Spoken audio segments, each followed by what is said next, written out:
Welcome, ladies, gents and teddy bears, to RAF Waddington, home of the Red Arrows, and hope you're all good. It's a bit of a cold one.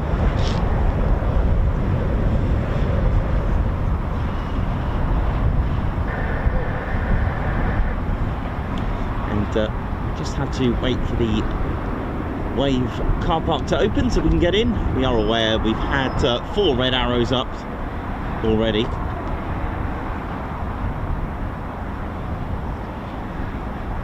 3 have come back. It was Reds 1, 2 and 3 by the sounds of it.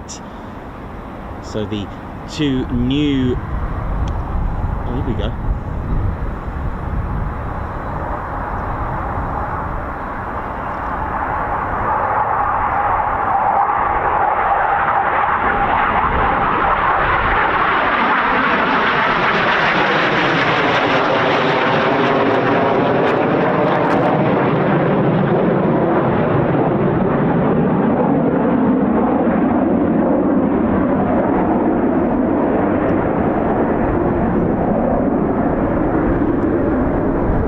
Gonna be good.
How we doing, ladies, gents and teddy bears?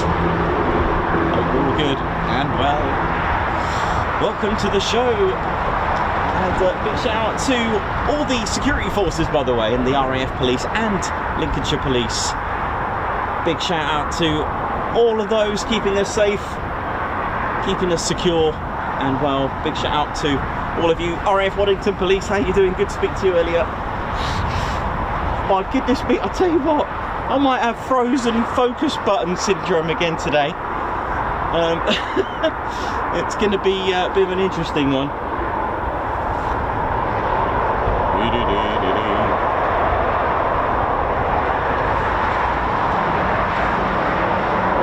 So I hope you're well. So we do have 2 Reds out at the moment. We are extremely lucky.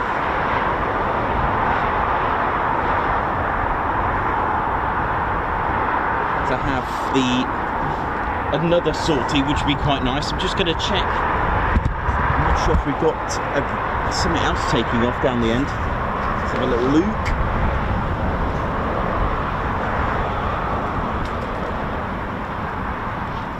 And of course, a bit sorry about that. Sometimes I do have to just have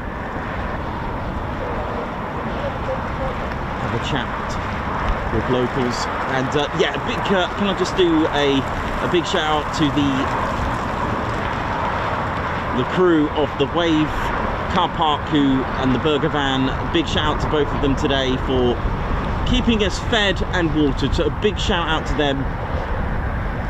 You know, it's such an honour to have this. It was such a privilege to be able to have a Wave, by the way, if you're not familiar with it, it stands for Waddington Aircraft Viewing Enclosure, and it's been here for many years, and it's, you know, it's given a lot of happy times, a lot of memories, a lot of wonderful aircraft holding exercises such as Cobra Warrior as well. But it brings in, again, the community together, you know, and safely as well, away, you know, away from you know, this is a safe place to view aircraft. This is one of the main things about an aircraft viewing enclosure. And a big shout out to the men and women of the Wave car park as well. Thank you, John, as well. Thank you to the girls. Just a massive shout out to all of you, because, you know, it's so nice to have this, a place to spot aircraft safely while we can eat burgers and drink tea. I mean, burgers taste better with jet fuel. Not actually, you know, the smell of jet fuel, by the way. Don't add jet fuel literally to your right, we got something taken off. What I love about Waddington is the red lights. They flash if you don't have a scanner. I've got my radio, but just on the reds, because that's all we're here for. Anything else is a bonus. Something's taken off. Oh.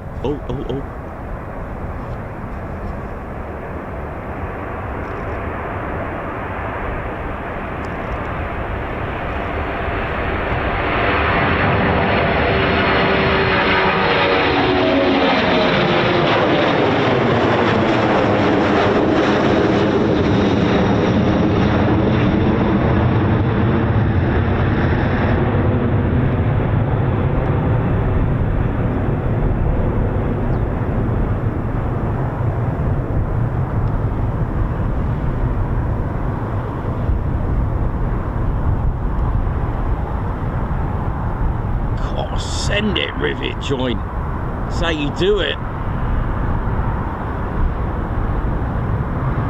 Look at this.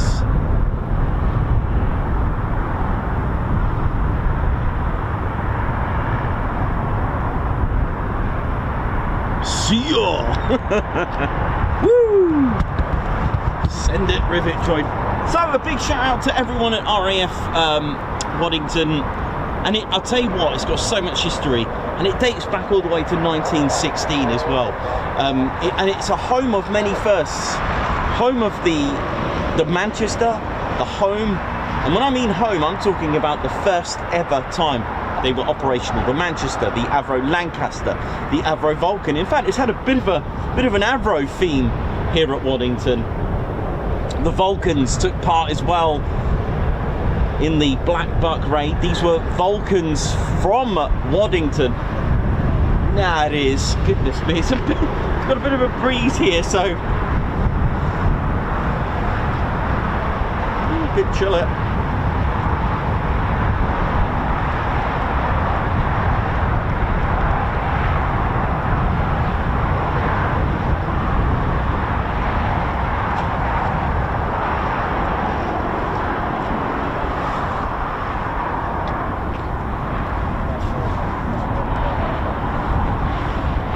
We go. We've got the synchro pair today.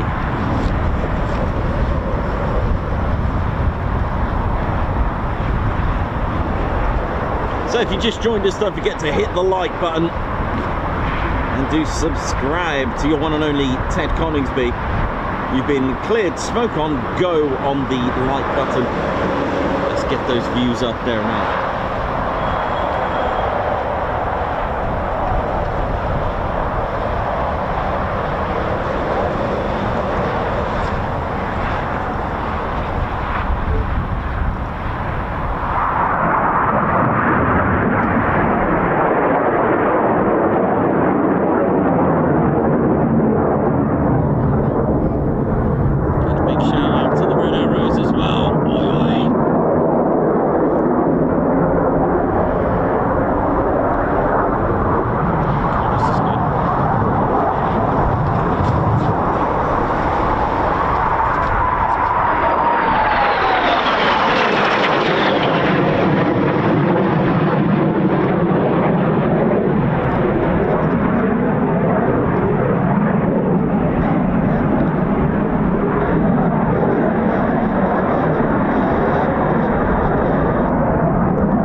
wondering why there aren't 9 red arrows, this is the way you put the world's best aerobatics team together. This is how you put a world-class performance together. You do it in seconds.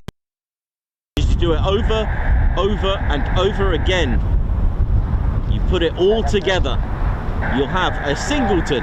You'll get a 2-ship like this, the synchro pair. You'll get a 3-ship. You get a 4-ship. Hannah, Enid. You get it all together, and they'll train over and over and over again. They'll put the same maneuvers time and time again. Right, let's see what we're going to get now. This is all new to me, so it's all learning for me as well.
You know, eventually, you know, towards the sort of December, January, you will get the full 9. You can hear the feedback there.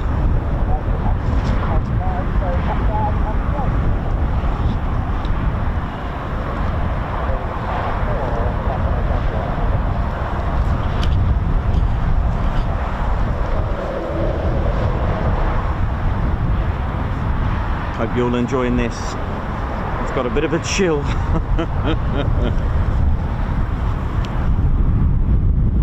Goodness me, it's cold. It's a cold one.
51.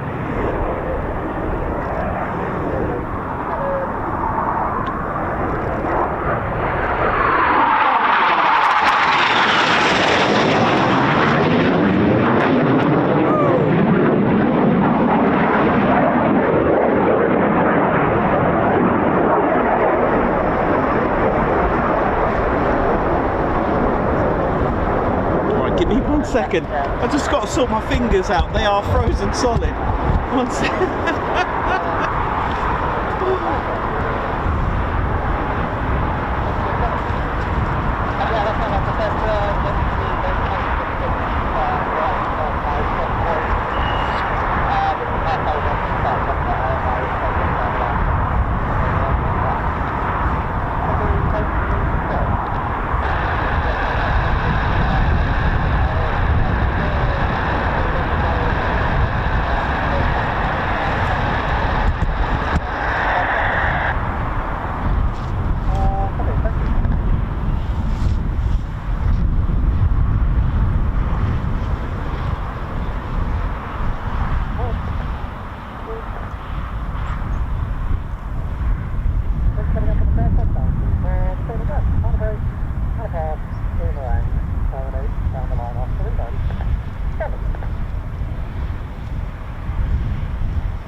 So this is Reds 6 and 7, the synchro pair.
Seconds, I'm just going to warm my fingers up.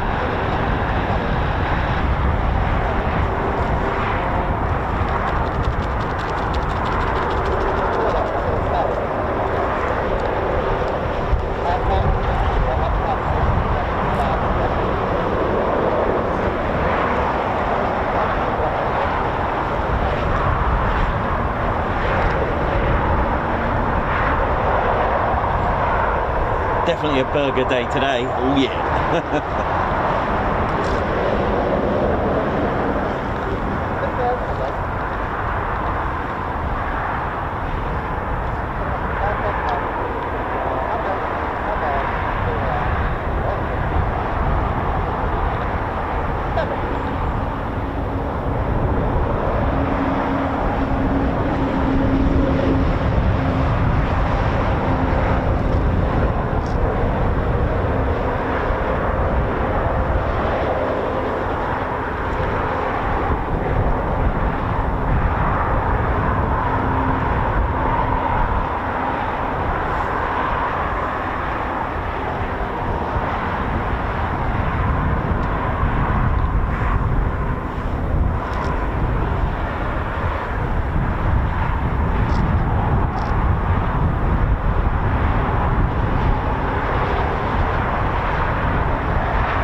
For me as well, just to, you know, get into position and being in the right place and the right stance as well. But you don't need to worry about that. I'll take care of that.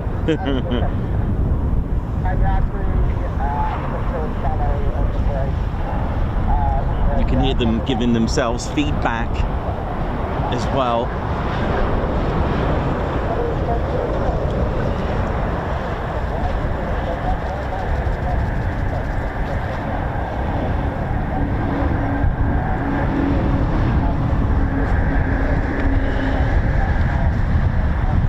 To the Ted Coningsby channel, live here from the Wave Car Park at Waddington for the Red Arrows training session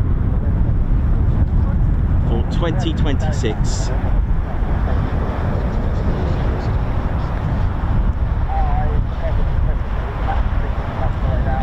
So if I switch position, Getting it all ready there now.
hope you're enjoying this, ladies, gents, teddy bears. Just doing a bit of intermittent fingers. Absolutely brilliant.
Welcome to the 2026 training sessions for the Red Arrows.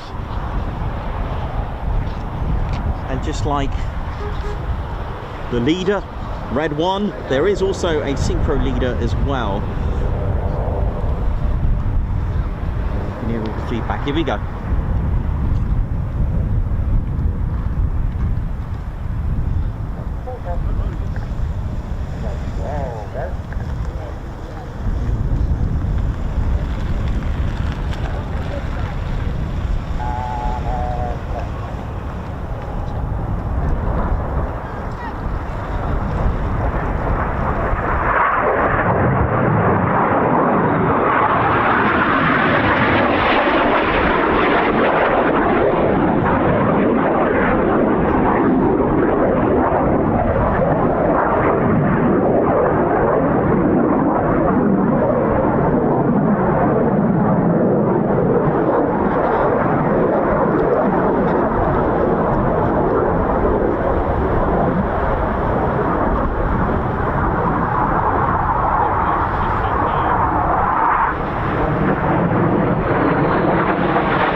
What we're looking out for today, and I'll give you all the rundown if you're new to all of this. What we're looking out for today is canopies opening, which will give us a bit of excitement, a bit of a buzz. Always look out for how many there are. There are two, of course, parked up here. You can just about see one over there as well. There will be a spare as well as this.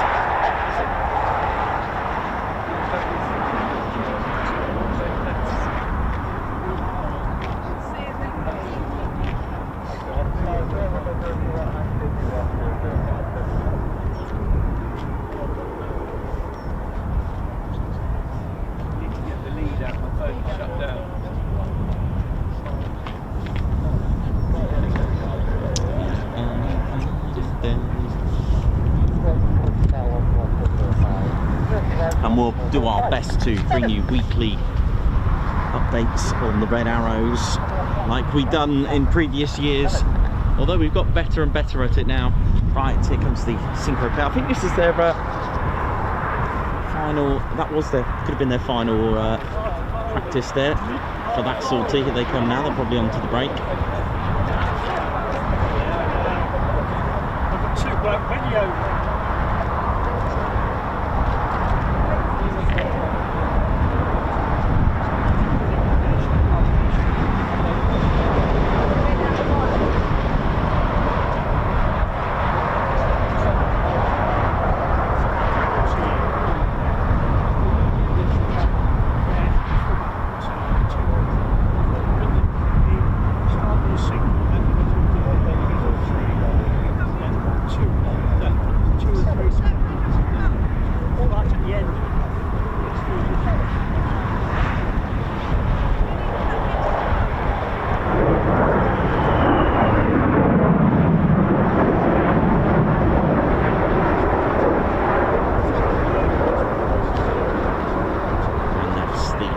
Complete.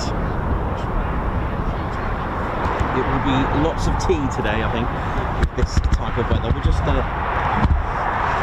they took off using actually earlier the free ship used runway 20 interestingly, and looks like they're landing on runway 02.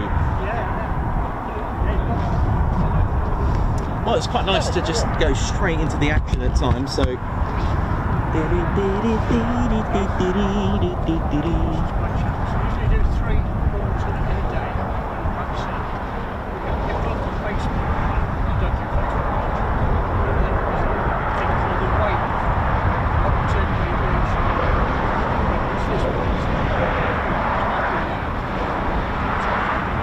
good effort. I love their feedback as well. And of course, formation flying is a whole different ball game as opposed to a solo display, and even synchro pair. The key discipline for formation with the Red Arrows, and possibly, and I believe even the Thunderbirds as well, is trust. It's all on trust. Looking in the Red Arrows instance to just concentrate on Red 1 by ear and by the movements of Red 1, which can be quite challenging in bumpy weather out there. Not to lose focus on that, but that's why they choose the very best to be part of the Red Arrows.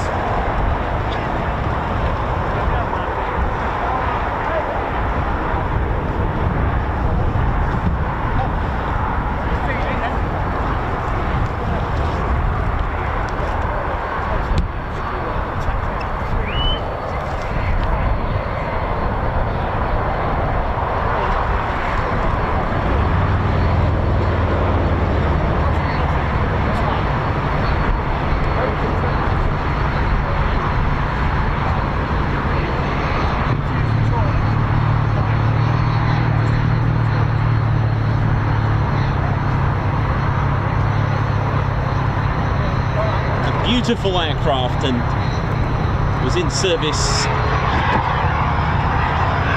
with the Reds in '79 and has been in service to train our future generation of RAF pilots since 1974.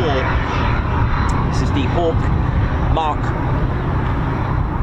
1 T1, the Hawk Mark T1A to be precise.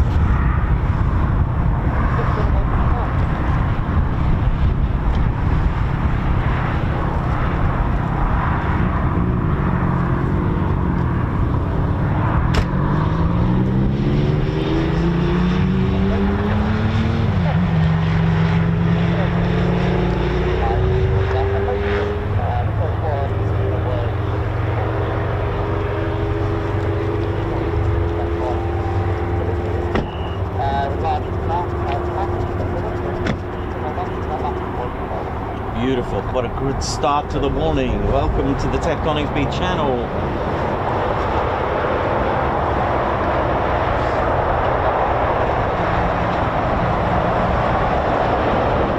Looks, I reckon we should get Ted Ted, should we get you a mini Red Arrows badge? I think we should get 10. This is our squadron leader, Ted Coningsby. Ted, being squadron leader, you can actually be Red 10. Because you have to be a squadron leader to be a Red 10, by the way. So you could qualify, or at least apply. There's squadron leader Ted Coningsby, who was quite happy with that. Absolutely brilliant. I believe we saw Brighty fly this morning, who's this year's Red 2. So technically you have, if we have 3 new recruits, shall we say, it means there are, you know, 6 that are fully experienced, if that makes sense, because the standard is 3 years, you know, duty with the Red Arrows, and once you've done that, you can then become Red 1. Become a Red 1, so you get another 3 years. And if you are promoted to squadron leader, you could become a Red 10 as well. But there we go. But welcome to the show. It's absolutely such a privilege to be here, ladies and teddy bears. Hope you've all enjoyed that. That was lovely to see the synchro pair. They are an exciting aspect of course, the Red Arrows. And as we spoke about earlier, you know, for the formation aspect, because the Red Arrows displays in 2 parts. The formation aspect of it, flying into that formation that we see, that involves a lot of discipline and trust, and trusting and just concentrating on Red 1's movements, nothing else. That takes a lot of sort of, that is quite challenging in you know, mentally as well, to just completely let yourself have full trust on Red 1. And of course the second stage is of course the synchro pair with other challenges as well. So they do have very different parts to the Red Arrows display, which makes it absolutely exciting.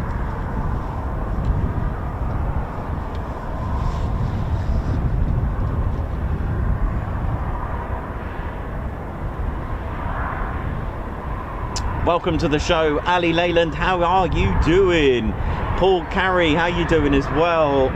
And Russell Moore, Remco de Vray, Simon Wattle, Mark Moody, welcome to the show. LEJ Approach, Ian Wright, Adriana, welcome. EP65, Captain A, what up? Wibbs, Edward Coates, Mark Dudley, Piotrek, how you doing? Welcome to the show, Mayhem Marshy as well. How are you all doing? Hope you're well.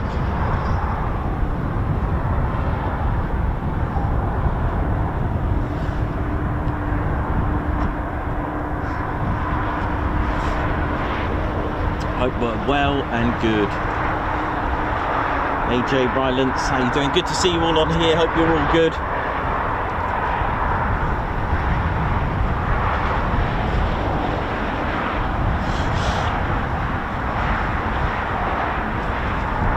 Hope everyone is doing well.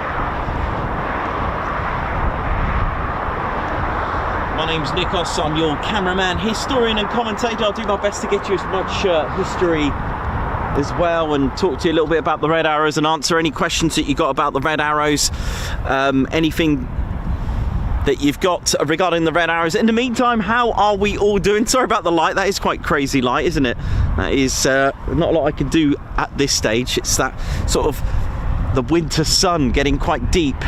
So hope we're all good and well. There we go. Let me just adjust that, see if I can come up with there you go, that's better. How are we doing? My name's Nikos. I'm your cameraman, historian and commentator. Welcome. And actually we are standing on a piece of history as well. This is part of the original base, and you can actually see, and is well, especially on Google Maps, you can see, look, the hard standstill, the pancakes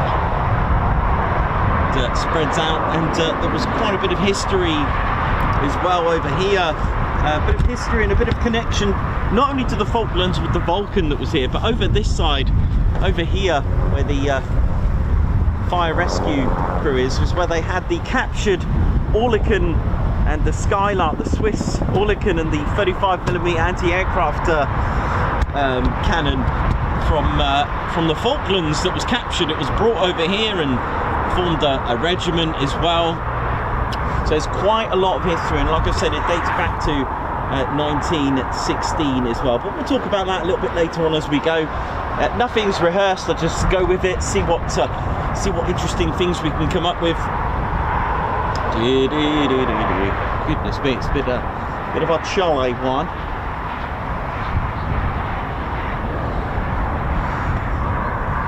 Right, let me just go and get a few pictures for you as well, because I've got some nice little photos to show you as well, or paintings, shall we say. Then grab a quick cup of tea. Good morning, alright?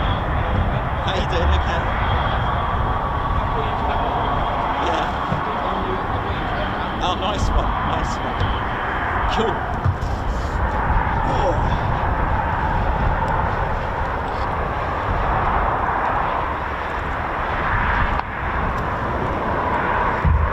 How we doing, ladies and gents and teddy bears? So we can see the hawk there. I'll just, for those that don't know much about the Red Arrow's hawk and how it differs, I'll give you a little rundown. So I can probably give myself a little bit more room. 1 second. Let me just see if I can shift that over a little bit. I'll probably give myself, sorry, Waddington. Let me see if I can give myself a bit more room. Actually, saying that, won't have time. We've got the Shadow R1 as well that's based here. There's, of course, aircraft, part of the intelligence, surveillance, target acquisition and reconnaissance.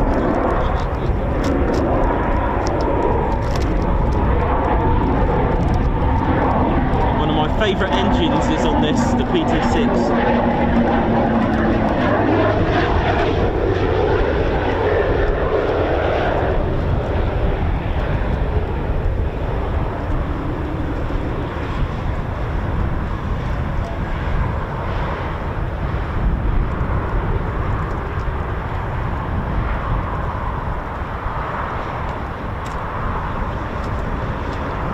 Touch and go, here we go, up you go. Power on.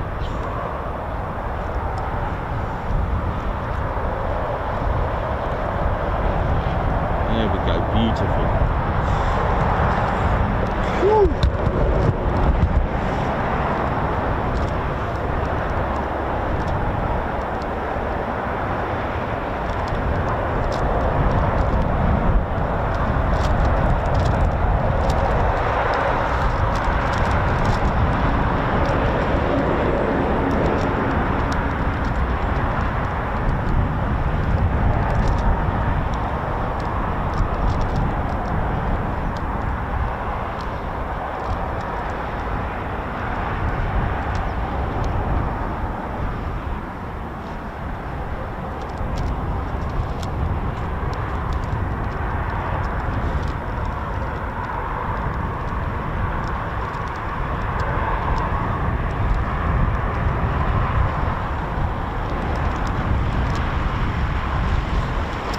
Good ladies, gents and teddy bears, hope you're well. It's coming around for another circuit. We'll have to just wait for my little rundown on the Hawk T1A.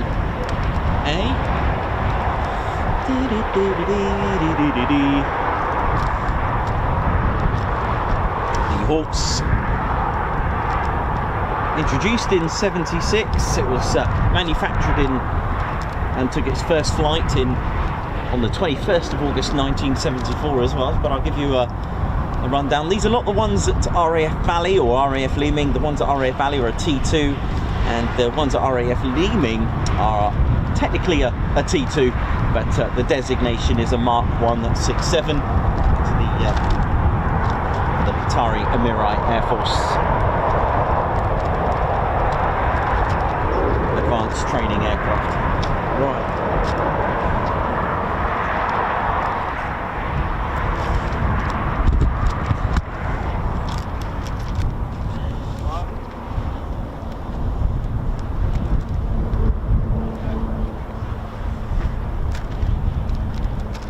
This is the Beechcraft Shadow R1 based here at Waddington.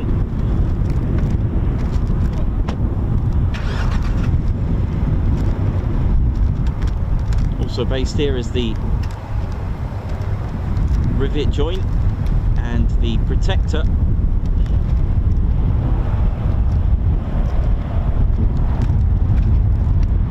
Which is a remote pilot,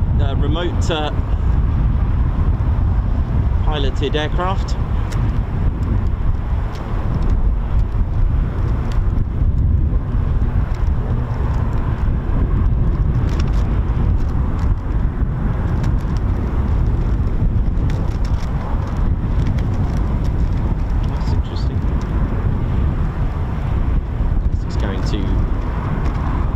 Turn round and run in for runway 02.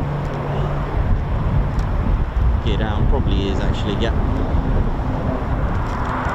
Wouldn't have thought it would land from there. Although it would make an interesting one. I better keep my eye on it, because you never know with military aviation.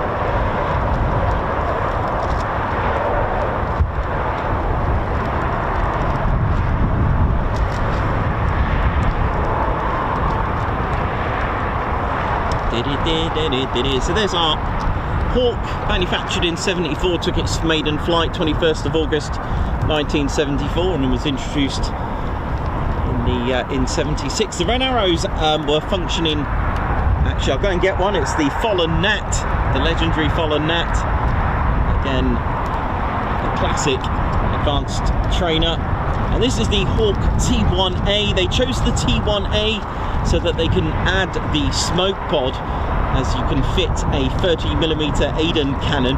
And what makes this different to, let's say, a regular Hawk T1 at the time is a few modifications that were added to the Red Arrows Hawk itself, which makes it a little bit different. But generally it is a trainer. You'll notice it is a two-seater. The front is there to have the student pilot at the front and the instructor or qualified flying instructor at the back. So that's kind of like the whole setup of a training, advanced trainer. And like I said, the smoke pod, I mean, it can be armed. You could arm it. The Hawk T1A could be armed with a few missiles, AIM 9 I think it is, but something we don't really talk about because it's, at the end of the day, it's a display aircraft. But let's have a little look around what we've got. So it's a single engine, and inside is where the first modification for a Red Arrows Hawk differs. It's because the Rolls-Royce Ardeur Mark 151 engine has been modified to make it a little bit more responsive. So they have actually tuned it up and done all sorts of tuning to it, and it produces just over 5,000 pounds of thrust. It can reach speeds of from brakes release in just under 2 minutes. Can reach speeds of around 400 miles per hour. Can get up to a service ceiling of 40,000 feet, and it's very responsive, and it needs to be for that particular role to make it one of the world's best ever display aircraft, right? The Red Arrows, of course. And the smoke pod is quite interesting as well. You've got a little cap that opens out, and there's 3 portholes here. And you basically, this is where you fill it up with dye. You've got the sort of like clear, basically pure diesel here in the center. You've got red dye and blue dye, about a minute of each, and with the exception of 5 minutes of the clear dye for the diesel. And it's actually nothing, there's nothing, what's the word I'm looking for? There's nothing fancy about how it's done and how it's filled. There's no gauge or anything. It's literally connected with pipes to a jerry can, and you literally tap it. You know, when you got hollow walls and you tap to see if, yeah, it's full. It's literally, there's no like mechanism to let them know if it's full. It's just, you do it by ear. And at the back is something we don't often see. So that dye is controlled, of course, by the Red Arrows pilot. You've got 3 smoke pipes here, all right? And you've got all the, obviously got the efflux going on here with the thrust coming out. But the the 3 pipes, I thought originally that each pipe does a different colour. It doesn't. The same colour comes out of 3, of course, with the selection of the pilot. Now, being around here about 400 to 600 degrees Celsius, that's going to evaporate your dye, which is mixed in with the diesel. So if the pilot selected blue smoke, all 3 will come out with blue smoke, and it will just that smoke's created by the evaporation of the dye with the mixing with the diesel. Okay, I hope you got that okay there. If on windy occasions, of course, wind plays a major part with the Red Arrows. Of course, if you've got a windy conditions and you need a bit more of a plumpier plume of smoke, the air brake on a Red Arrows Hawk is, of course, on any Hawk, is underneath, even the Hawk T2 actually. The air brake is here and it opens out like this. Maybe I'll modify it, and it creates like turbulence and a vortex, and it makes the plume of smoke a lot thicker. As a training aircraft, this is such a very kind the wings are very forgiving. It's a great aircraft to train. It's got a lot of lift. It can take them up to 40,000 feet, right down to 250 feet at 400 miles per hour on low level. So it's quite a great training aircraft. You got wing shields here to create vortices. You've got Toblerones, as they call them. I've had to paint these on. Literally, they're called Toblerones because they're like a Toblerone shape, and it lets the pilot know when they've got too much lift, or if they've got they're about to. It creates a buffer if they're about to go or close into sort of stall speeds, etc. So it will let the pilot know. It lets them know. It creates like a little judder.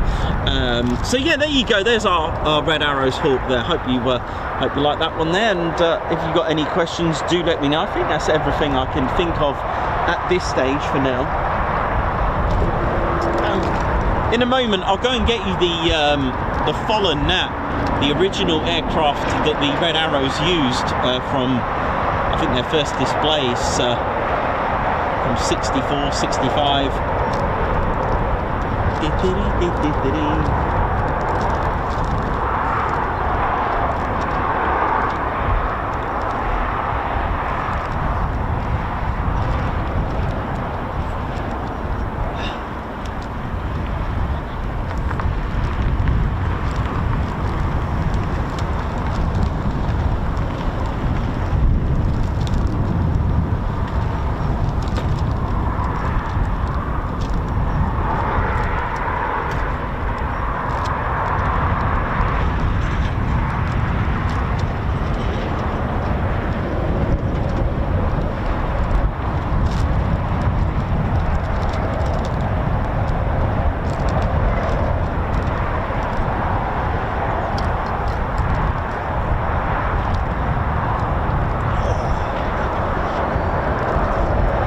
Doing, ladies, gents and teddy bears.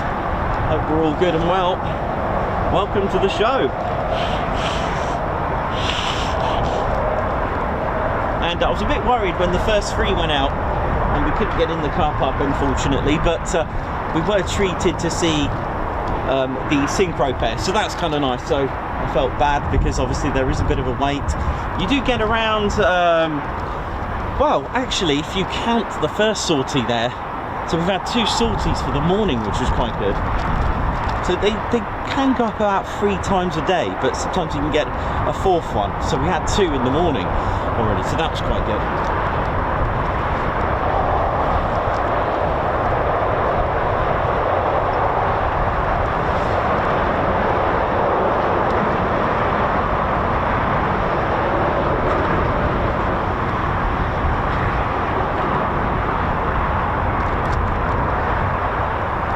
So, how we doing, ladies, gents and teddy bears? Let's just turn this round, sister.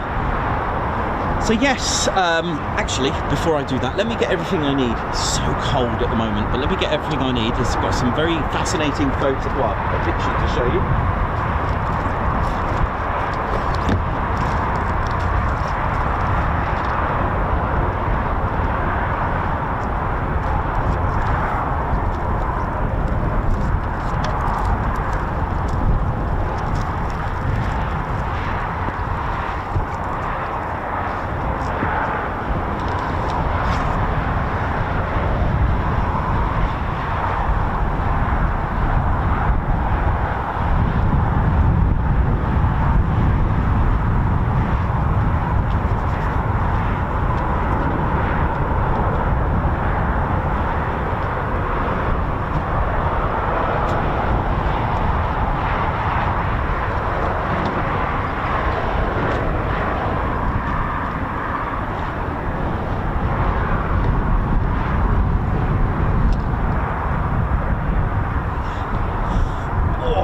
Right. I think I'm all good now.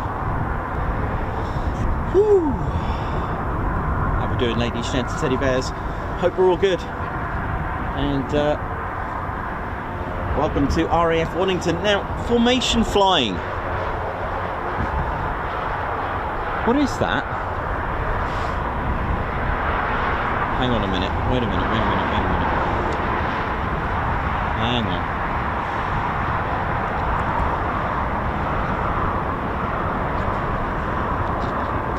Hang on a minute before I do this. Was that the protector?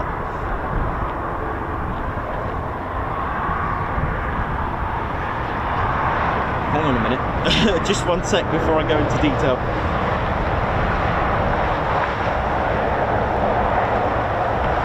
Or is that has it been towed? Just one second, this could be quite exciting. We may have the RPAS aircraft go up, the protector. The Reaper was prior to that. This is the replacement with 31 Squadron. Remote piloted. It's definitely on the move. I don't know if it's been towed. I can't see from here.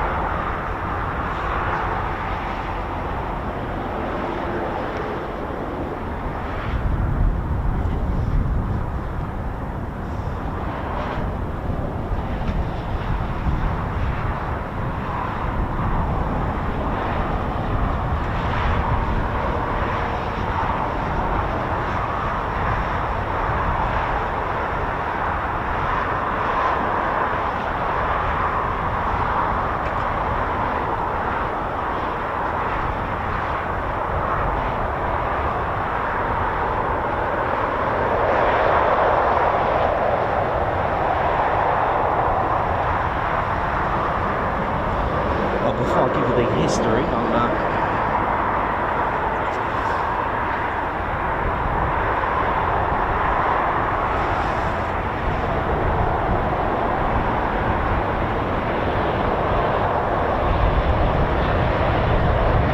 there's so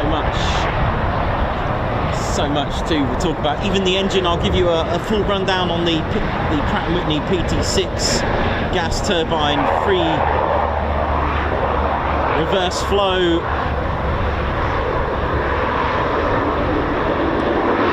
engine on that. It's absolutely amazing. I need my little windmill prop for that one as well to show you just how clever this is.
So just give me 1 second, I'm just a little bit quiet because I'm just having a little look to see where that protector has gone.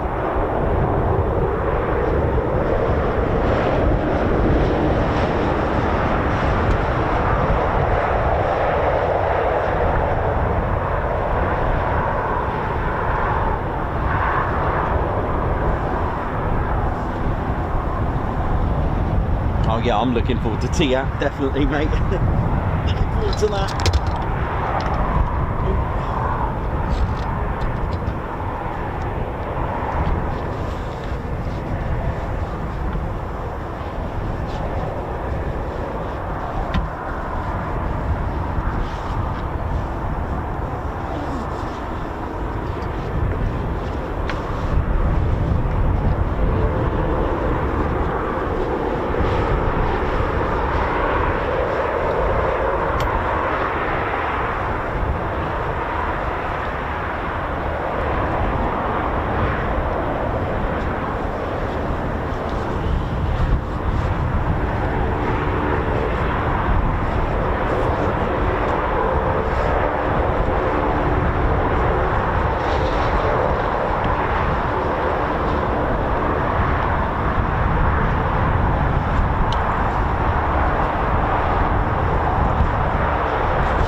Edward Coates, Ian Wright, yeah, totally. Looking forward to TAT 3.0.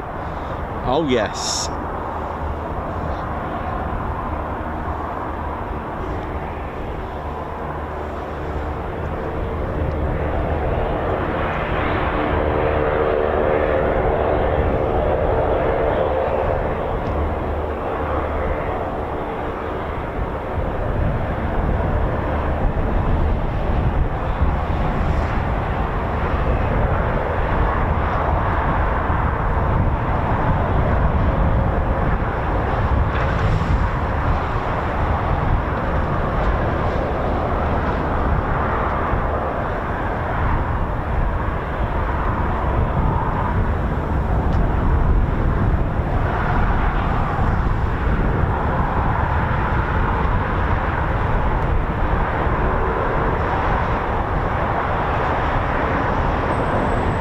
Welcome to RAF Waddington, ladies, gents and teddy bears, home to the UK Intelligence, Surveillance, Target Acquisition and Reconnaissance, known as ISTAR, and the main operating base for airborne intelligence, as well as the home to the Red Arrows as well.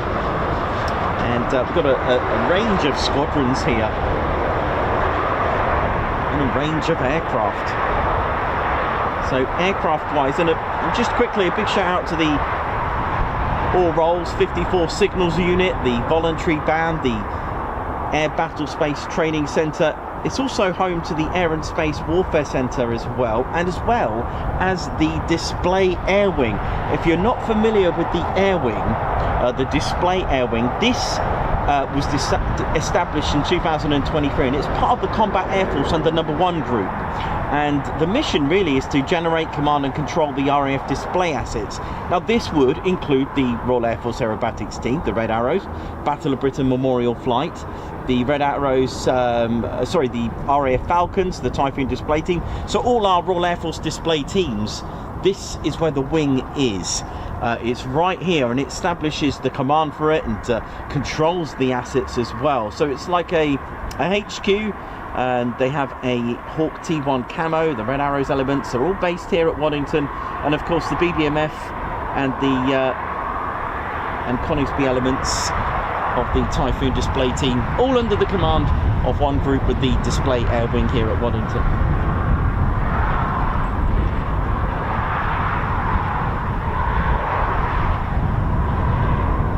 So I'm just having a look where that protector has gone. Wasn't aware it was, don't know, it was a bit of an interesting one, kind of.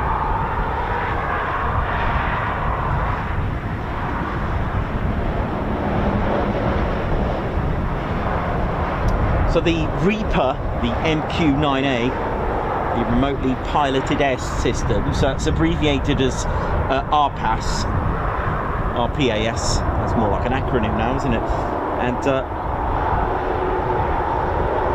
got the Reaper and the Protector.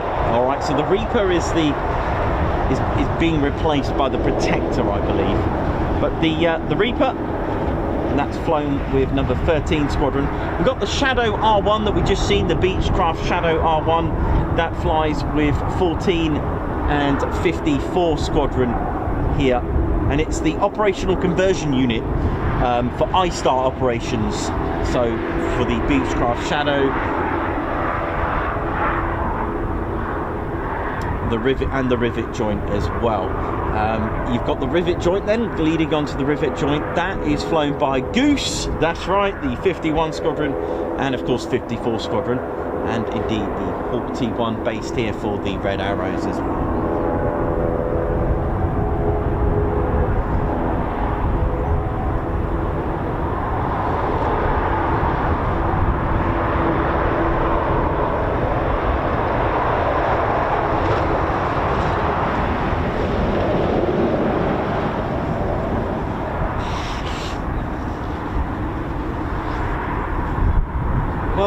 Do you know what? If I talk history, we'll get something. Do you know what I mean?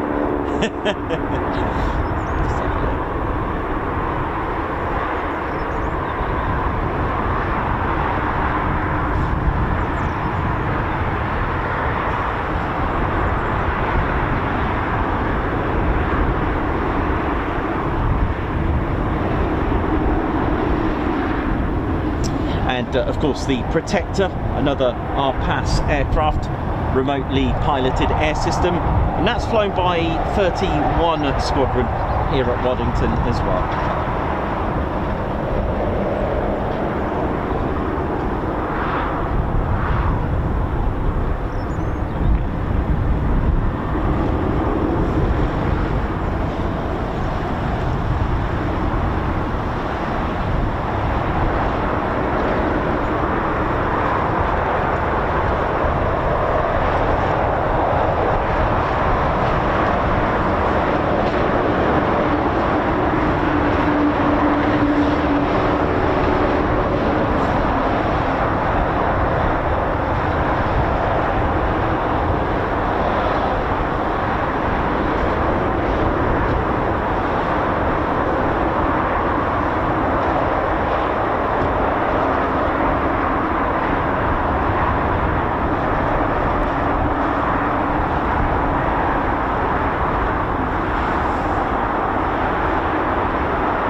Okay, while we wait then, I'm going to just turn the camera around and do a little bit of history. Can't see anything at the moment down there, unfortunately. But again, let's tempt fate with our history chat, which normally leads to movement. How are we doing, ladies, gents, and teddy bears? Hope we're all good. Sorry about that sharp light at the... What is that? I'm about to talk history and we're getting something. There's definitely something on the move down there. Sorry about this, but I might just carry on and then just let it go over. Oh dear.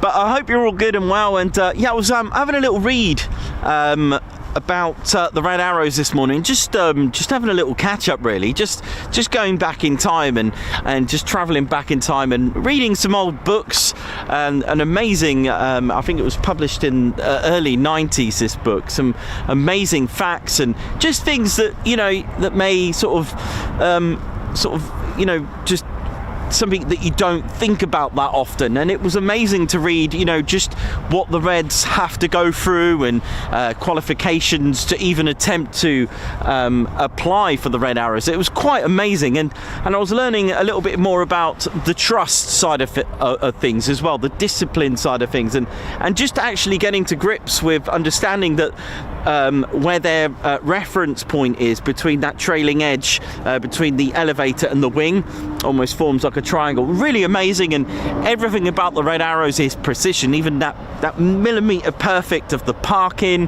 the arrangement. So you got the odds on the right, the left, and the even numbers on the right. So if it was a diamond, if I remember correctly, if it was a diamond, so you got red 1 at the front, and if it was a diamond, right at the back is 7.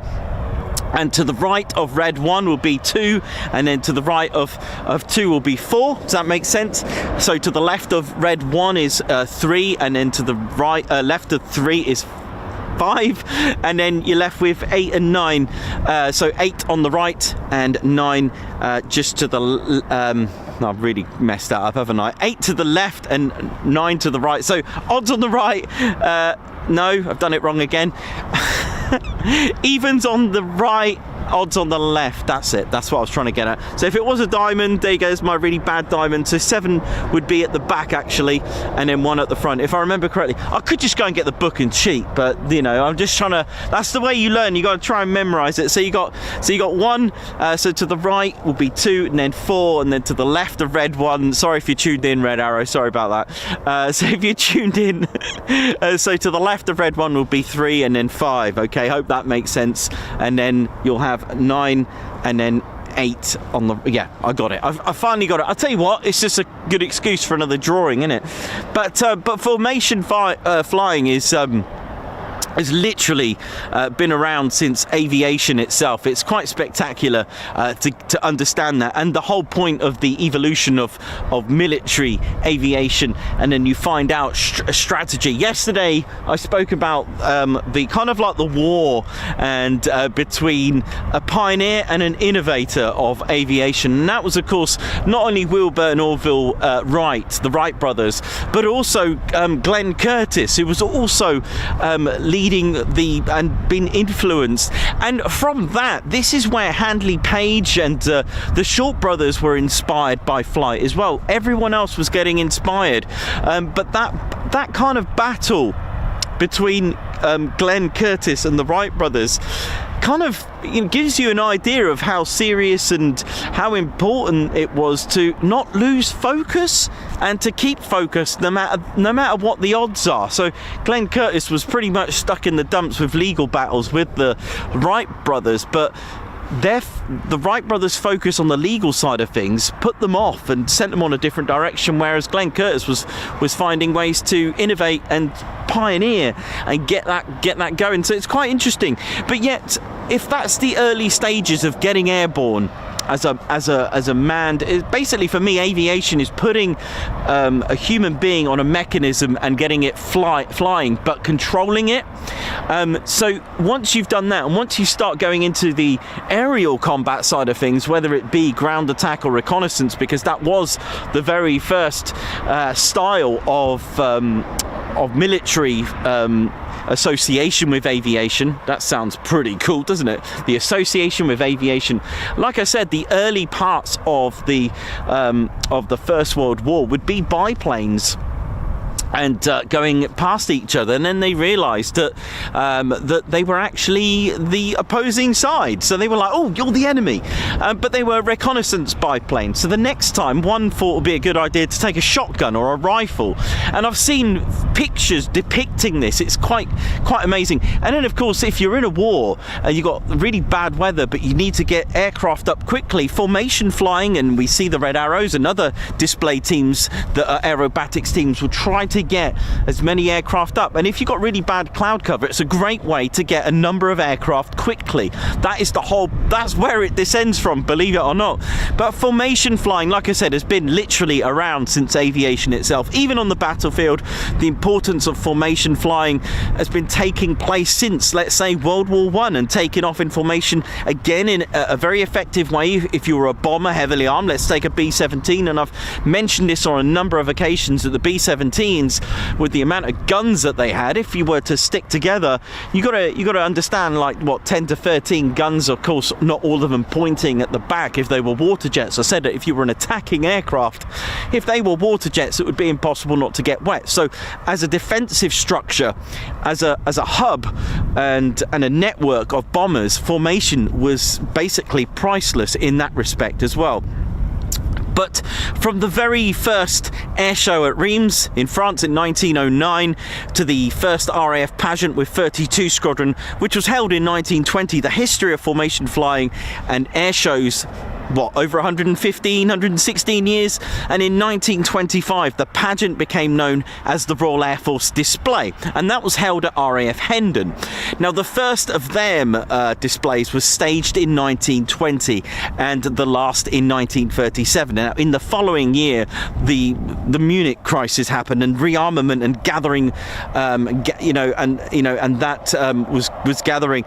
War clouds brought an end to the annual event, sadly, and feats of aerial skill and daring do they were basically an integral part of the Hendon displays. Now during the 1920 a display of 5 Sopwith Snipe fighters from the Central Flying School looped in and rolled in formation and flew inverted as well. So you got to remember, they did all this back then in the 1920s, and in 1926 things started to be a bit more elaborate, with 9 Siskin fighters from 41 Squadron who performed aerobatics and formation changes to music.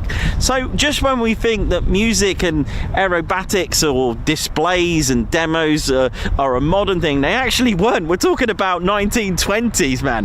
That is amazing. Now such formation displays became common, and though their range of manoeuvres fell for short for those which modern aircraft can undertake. Now during 1936 the display 3 Gloucester Gauntlet biplane fighters of 19 Squadron, they performed close formation aerobatics with their wings tied together. They were using basically a type of cord, but that could be breakable for safety reasons. In 1938, being known briefly as the Empire Air Day, biplanes performed to music as well. It's just staggering. And Hendon air displays during the interwar years were a huge success on three levels. First, by keeping the RAF in the public eye. They helped ensure that the service enjoyed a powerful and supportive air lobby as well, in both in the country and Parliament. They helped generate a pool of air enthusiasts as well, keep them keen, and this would also inspire manufacturers as well to develop for being inspired to producing other aircraft, the Air Ministry getting involved. You know, in 1934 we had the McRobertson Air Race, which is something I wish they would do today. It was indeed the de Havilland 88 Comet, made out of wood from de Havilland, giving him the reasons for building that Mosquito, to say, hey, this is it, you know, this is the one. And it was it was amazing. You know, the displays really raised morale during that interwar period. You got to remember, they just had the First World War, and then things again turned as aircraft were, you know, becoming jets finally. And in 1947 de Havilland Vampires took to the sky to make them the first jet aircraft to be used in a fast jet team. They were known as the Black Knights, and it could be one of the reasons why display teams other than the Red Arrows have a black flying suit when they pass and get their PDA, public displaying authorization. And the 72 Squadron flew in a team of 7. 54 Squadron started using smoke trails, until they finally converted to the Gloucester Meteor, which took over from the Vampire. In the 50s, it was time for the Hawker Hunter to step in, and in 1956 saw Treble One take to the skies, and many more RAF Aerobatics teams started to form in 1958. The Black Arrows performed a loop and a barrel roll of 22 Hunters, and a world record for the greatest number of aircraft looped in formation at the time. The Black Arrows were the premier team until 1961, and when the Blue Diamonds of 92 Squadron continued their role, they flew 16 Blue Hawker Hunters, and you can find a beautiful example of a 92 Squadron, or the Blue Diamonds Hawker Hunter, not far from here at Newark Air Museum. Ted and I have got a little members video to show you. I'm pretty sure we did a before and after. I managed to find the footage. You know, when you do a little project and you think, yeah, I'll come back to that, or even if you hide a present somewhere. Yeah, I did that once. I got some Christmas presents, and I hid them. I was so advanced, I was 10 months early. I hid them. I thought, yeah, I'm done. Christmas shop in February, all good, innit? Came to Christmas or December, I was like, can't remember where I put them, but never mind, that's probably aged, never mind. Anyway, going back to that, so you got that as well. And the Yellow Jacks as well, they were at RAF Valley, and then you got the Red Pelicans, and then something extraordinary happened, which is something that a lot of people, if you have seen it, if you were fortunate enough, English Electric Lightnings in formation. I mean, can you imagine? In 1960, the Tigers of 74 Squadron were re-equipped with the legendary vertically aligned legend. Let me just get it for you. The English Electric Lightning, there she is. Beautiful. I mean, how awesome is that, right? Look at that. I'll tell you what, let me just, I've got a nice photo to show you. Wow, I mean, it's an amazing aircraft. I don't think they've ever made anything like it, have they? I don't think they've ever, look at that, an absolute beaut, isn't it? The English Electric Lightning, which I know a lot of you, I'll show you a little picture that I've got as well. And you know, in 1960 it was the Tigers of 74 Squadron that were re-equipped with the legendary unique vertically aligned engines of the EE Lightning, and wowed the crowd with 9 of these. They were flying in tight formation, and with 9 Lightnings as well. And then 56 Squadron, the Firebirds, with 9 red and silver Lightnings, were also using the English Electric Lightning, and they were an aerobatics team. I mean, this could go twice the speed of sound. It was very famous for just basically saying, you know, what's your level heading? I'm vertical, that's my heading. Let me just show you a beautiful picture as well. So you can actually, I mean, this is a beautiful shot here. Look at this. Look at this. So that's the look at that, the Firebirds. You got 9. You do have, there are 9 of these. It's a one. I mean, look at that as a display team. But I know what you're going to say. Why can't we have that anymore? And By the way, just to give credit to whom this was by, Simon A. Attock.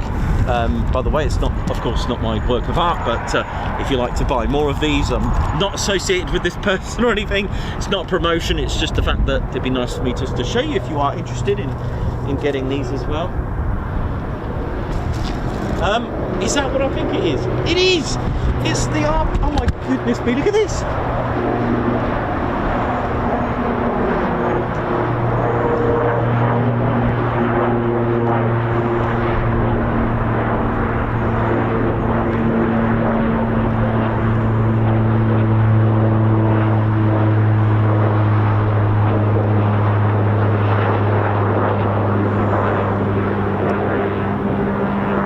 History, you get aircraft.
Sorry about that, I wasn't up.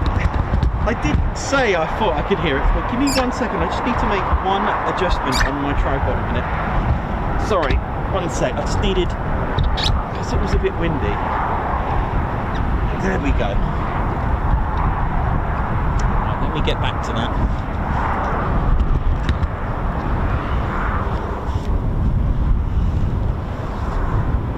Wherever it's gone.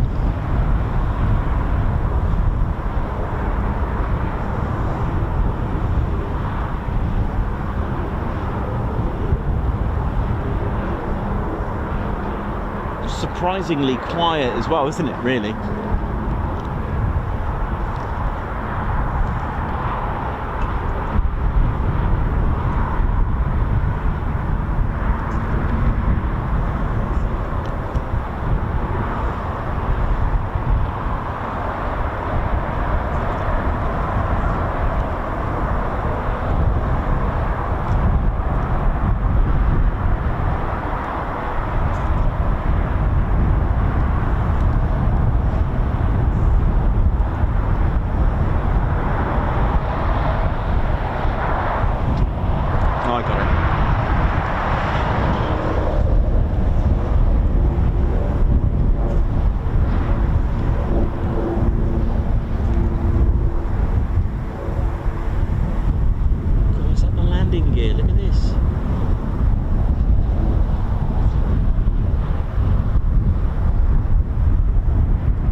Well, that's different, isn't it? Let me just let it come out of that sunlight a minute. Some sharp light there.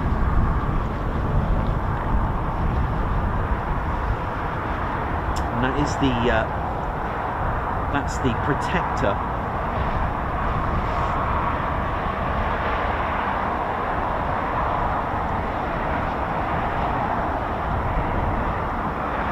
It's got a wingspan of 24.07 metres with a length of 11.43 metres. Do a max speed of 250 knots with an altitude of 50,000. Powered by a Honeywell TPE 331 10T turboprop engine, so it's reasonably quiet.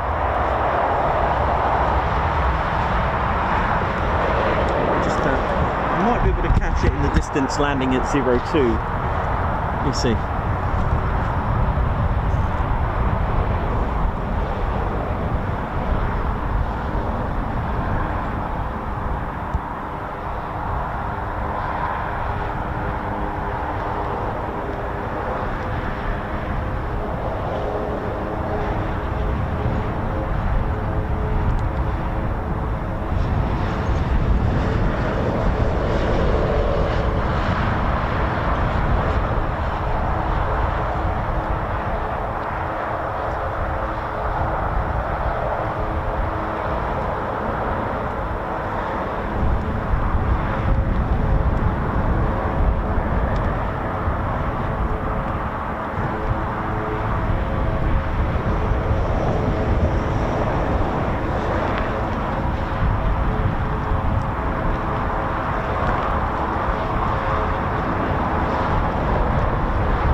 Just in case it does a touch and go, or already.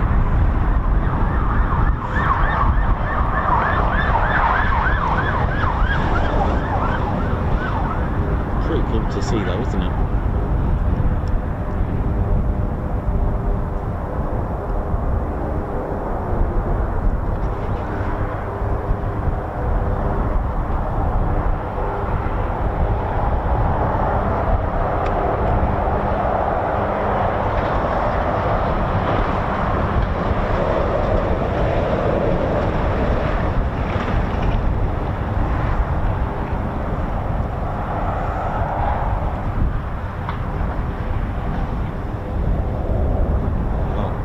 Even if it was just that, that's still pretty cool.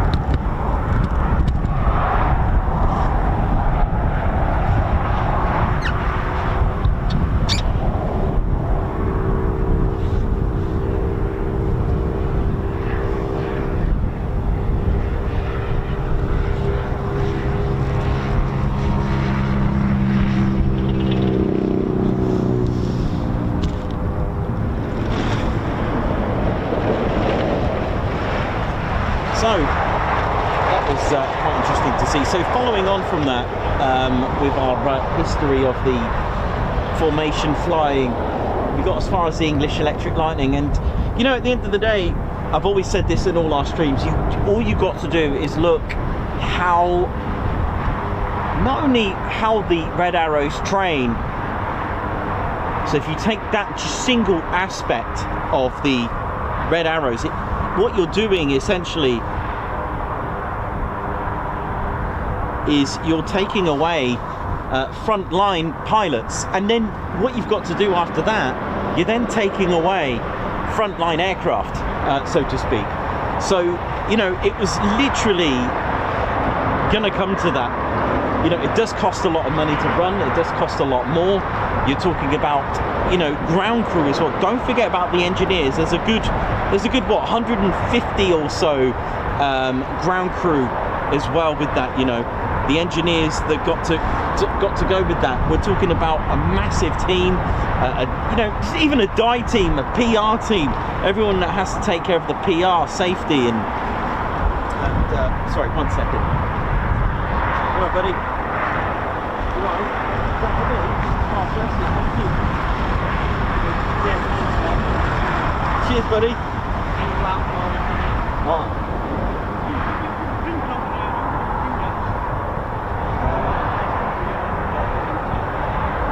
Oh yes, we'll have them as well. Yeah, we got them as well. Yes, so yeah, we'll have all of it, mate. We've got everything you can think of. Yeah, we're selling them. Yeah, they'll be on Monday. All right. No worries.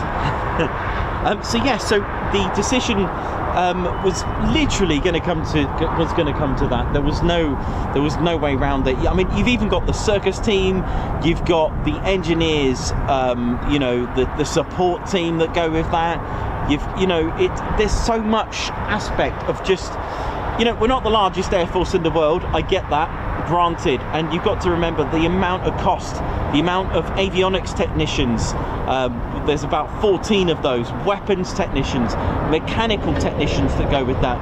You know, we're talking about an engineering, the blues. I think there's about 150. Is it 150? I could be wrong, but you got the logistics to go with that. There's so much aspect. At the end of the day, you know, it wasn't deemed, you know, it wasn't going to be something that was going to sustain for that long. And of course, running an English Electric Lightning is a lot of money. It really is. So my point is that, you know, you're taking away frontline pilots, the engineers, the crew, the ground crew, and the aircraft as well. And it does cost quite a substantial amount to do that. But, you know, that was literally what was going to happen. And, you know, it was sadly that came to an end for the, you know, English Electric Lightning. And something extraordinary happened in '64, of course, at Little Rissington.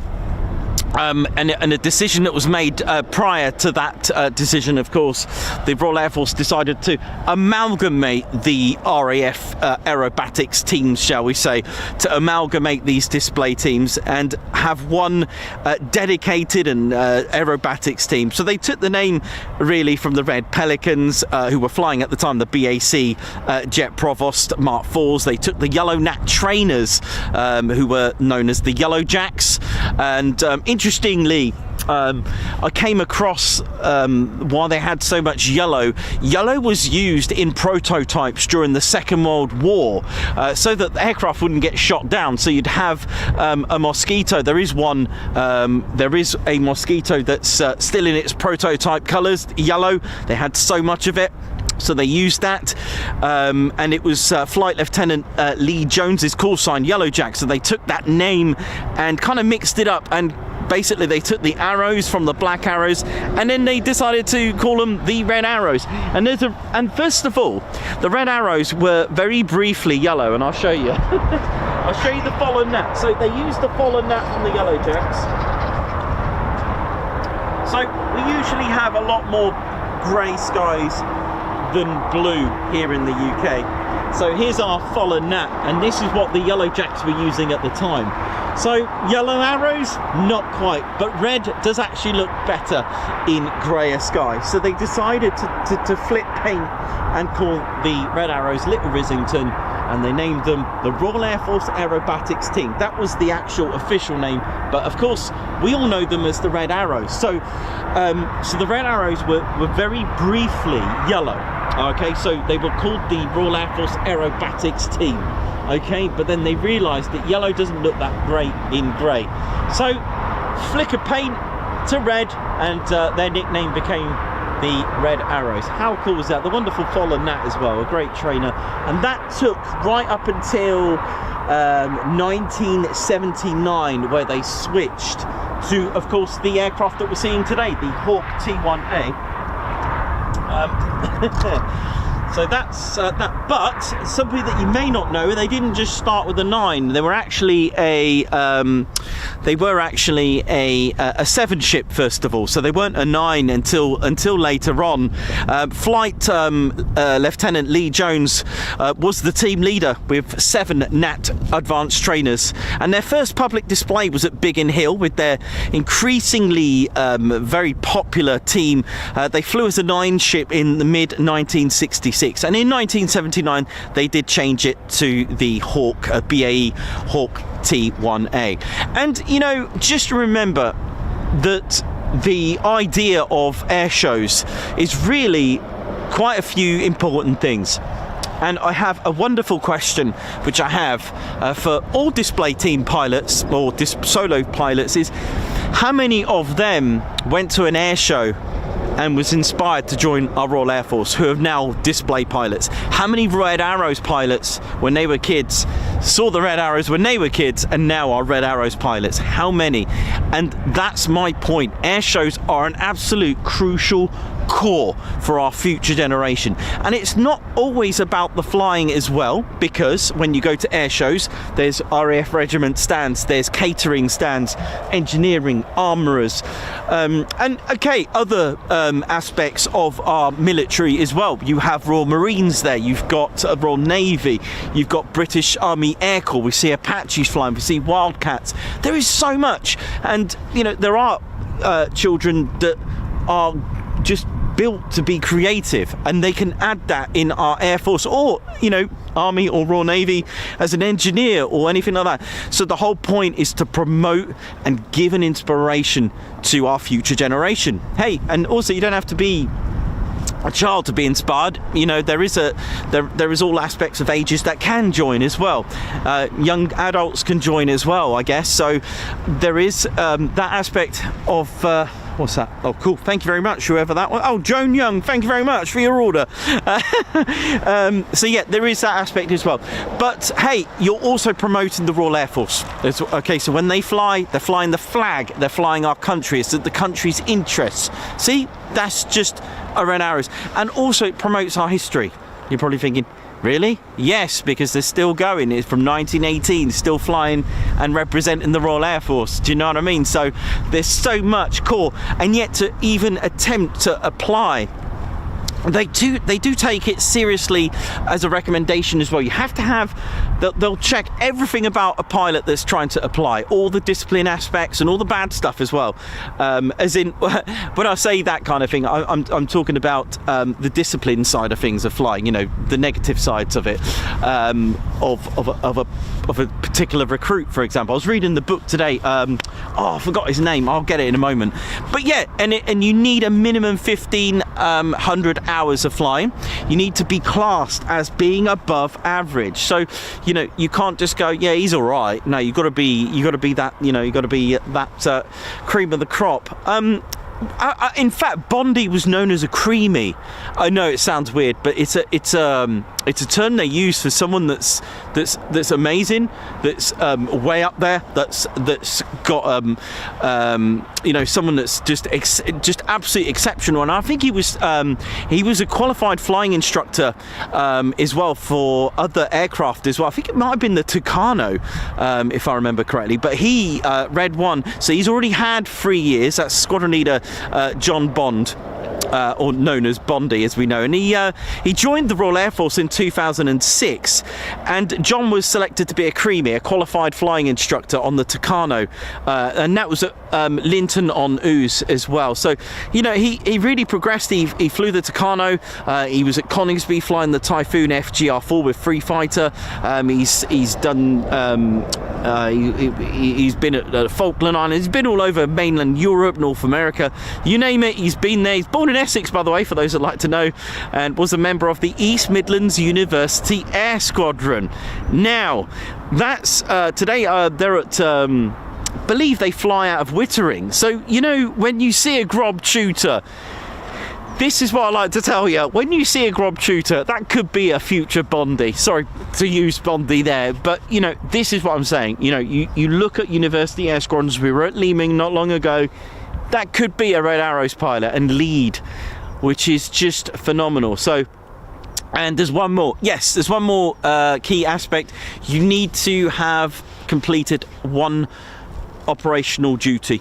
You need to have completed one tour of duty, as they say, or operational tour. There you go, that's probably the right word. I've probably been playing games too much. But there we go. So I hope you got that. I'm going to have a warm drink now, and I'll be right back in a moment. And I'm going to go and find out that. I think the surname of that book, is it Hooton? I think it's Hooton. Forgot the name. And there we go. Right, look out for those canopies. You right, man? Oh.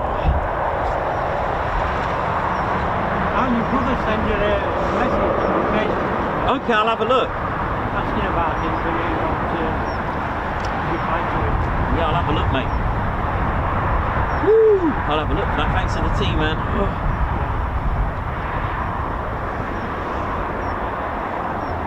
Oh, that's good. I thought you'd be busy, like, that's why I mentioned it to him. I said, you'll be busy, man. I said, you can't answer all emails. I said, go for it. I said, hi, Shane. I remember to ask him. And what did you do it? Would they do it on actual plane? Do you know how the image it on back of the plane? Yeah, Is that going to happen? I think so, yeah. So they're actually going to paint it on a proper... Oh, what? The one I did? Oh, is it one more? No, they're not. You never know, though. I thought, I wonder if he's going to advertise on it. No, you never know. I thought that was brilliant. No. Especially on the original Typhoon. Yeah, I hope so. You never know. I was there once well on aircraft. Yeah, it'd be pretty good. I thought they were, now it's still going to what if. Yeah, that would be pretty fun if they did do that. Yeah, I was there once well. I thought, wouldn't it play it? Be alright. Yeah, it'd be pretty good. So we've got 11:30, so maybe another hour we should get another sortie. That'd be good, wouldn't it?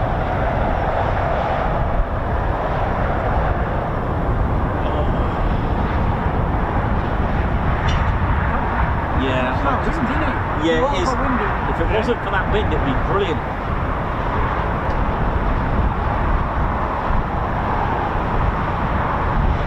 So what I'll do, if you've got that print next week, I'll get 3 more badges off you.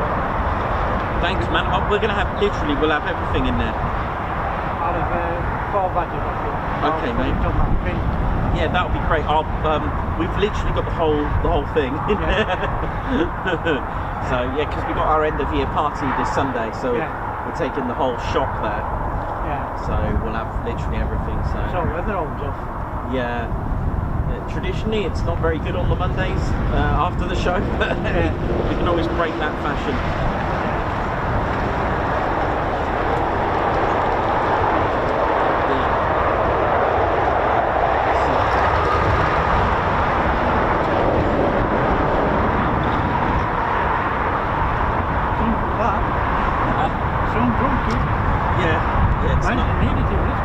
Yeah, that was great. Thank you for that. Get a burger later. After the Reds have been back.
good size. That's a good size. Oh, why not? Yeah, why not, mate? Right. Oh. Okay, let's get back on the... Let's have a little look. Yeah, so what we're looking out for now, ladies and steady bears, if we get those canopies up. My name's Nikos. Oh, hello. We got one canopy up. One's up. There we go, just like that. And welcome to the show. My name's Nikos. I'm your cameraman, historian and commentator. And welcome to the show. I do my best to try and get on the chats as much as I can. Of course, I can't do that while I'm chatting to you and filming. Hope we're all good and well.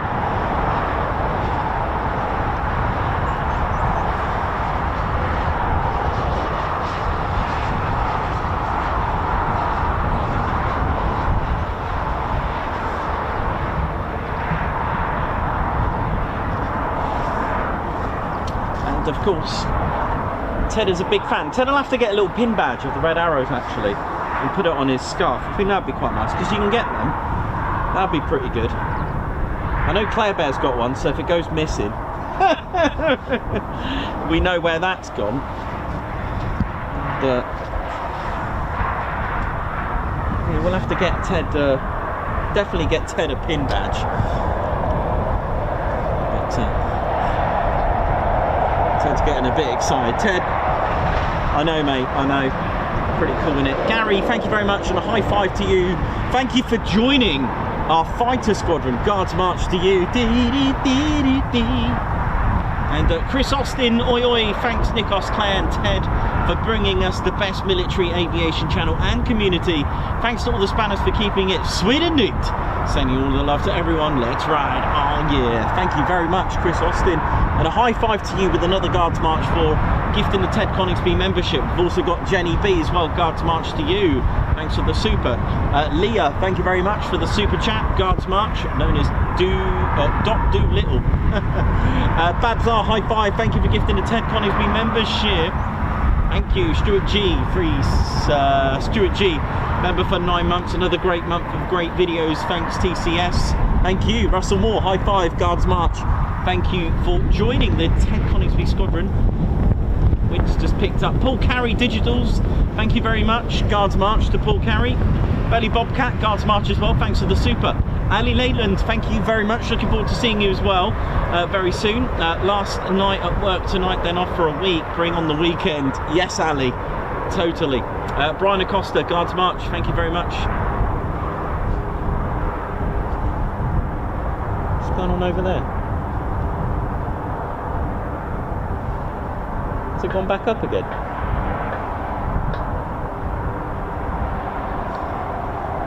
Brian Acosta, Guards March. Margot Baxter, Guards March as well. Russell Moore with 14 months membership. Guards March to you. What an amazing 14 months. Peace and love. We Stevie Boy, Guards March. Thank you very much for the super chat. Peter Atkins as well with 21 months membership. Another great stream. Thank you very much. We've also got Tosh 007, member for 2 months, Guards March. Jake Jackson, 32. Oh, there we go. That's Red Arrow startup. That really bassy, isn't it? It's like Jake Jackson, thanks for your 32-month membership. And EP65, is that Jake with the carrots? I remember. EP65, high five and a Guards March to you. It is. Here we go. Teddy, quick. I know we're going to miss it. Look what we got here, look what we got.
cool, isn't it?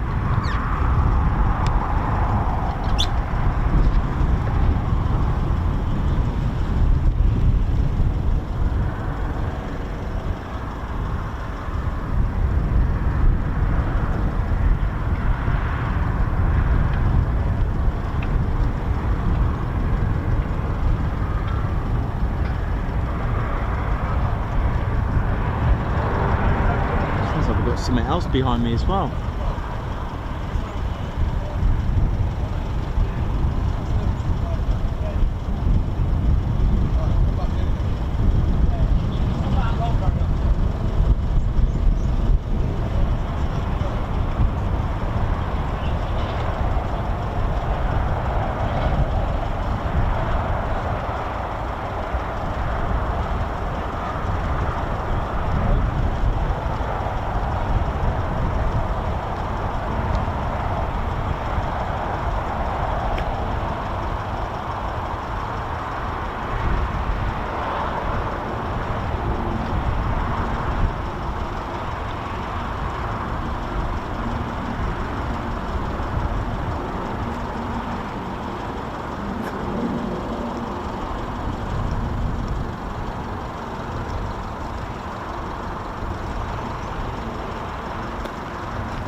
Pretty cool, isn't it?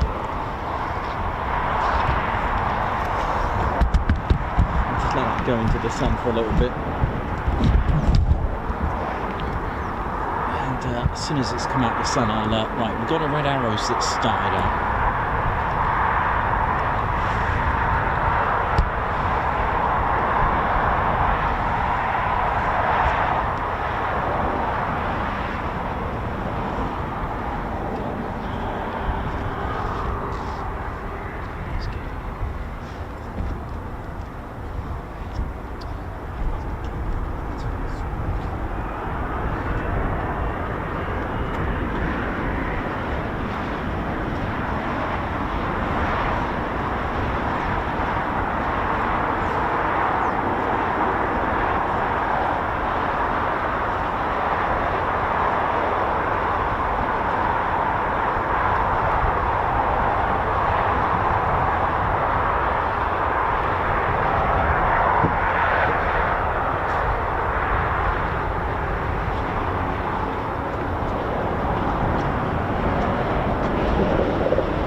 Just a singleton for this one.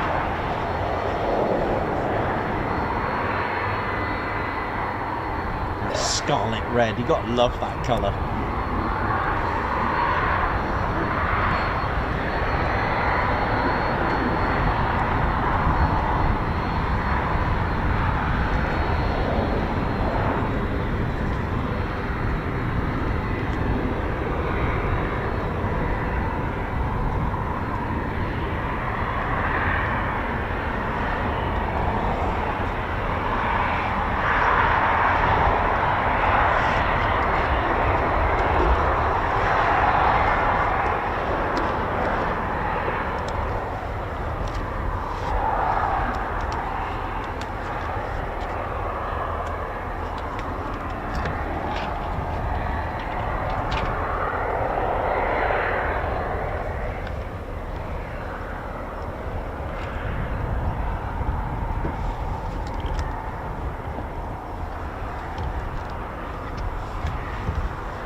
So we've got a single red arrows taking off, so it could be going anywhere, or just doing a few circuits maybe. We'll have a look. So, things going on over here, which is good.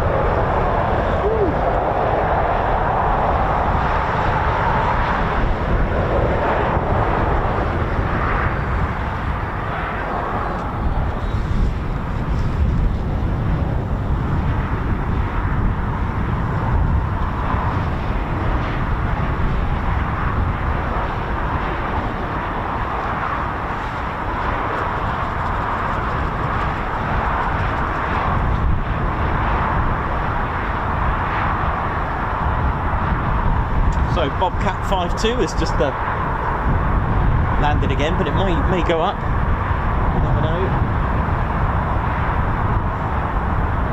Stay tuned.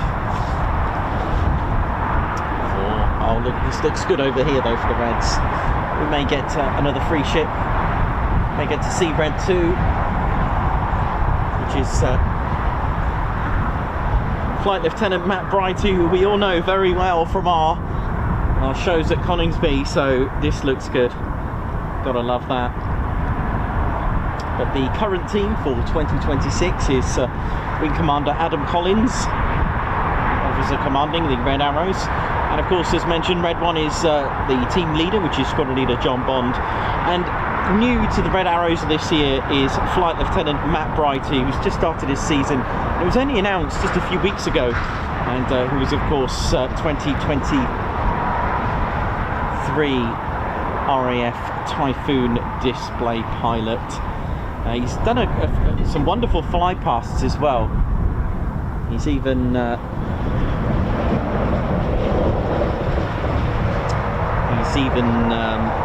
flown, I believe, Wing Commander Guy Gibson's wings over Lincoln. I'm pretty sure he did. He's also did a fly past to mark the HM Queen Elizabeth II's Platinum Jubilee in 2022. And new this year as well, Red 3, Flight Lieutenant Christopher Dean, who's been on exchange with the US Navy, flying the FA-18E and F Super Hornet as well. Red 4 this year is going to be Flight Lieutenant Rob Thomas. Red 5, Flight Lieutenant Andrew McEwen. Red 6 is Flight Lieutenant George Hobday. Red 7 will be Flight Lieutenant Ollie Suppling. Red 8 is Squadron Leader Chris McCann, and Red 9 is Flight Lieutenant Dustin Wales, and making his first season as Red 10, the experienced Squadron Leader Stuart Roberts.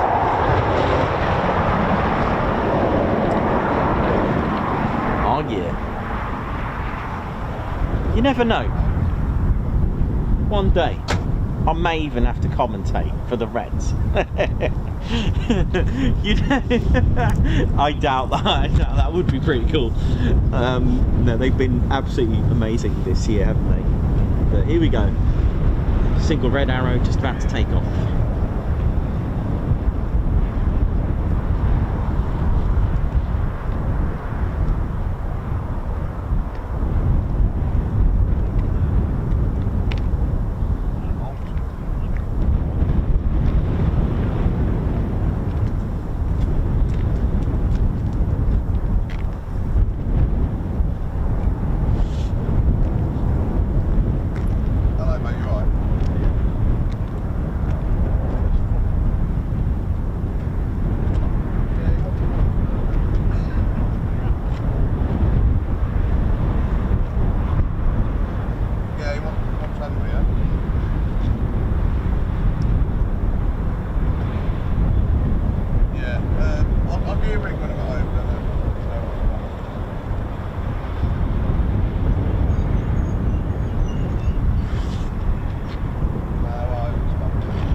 some movement going on in the ground, on the ground.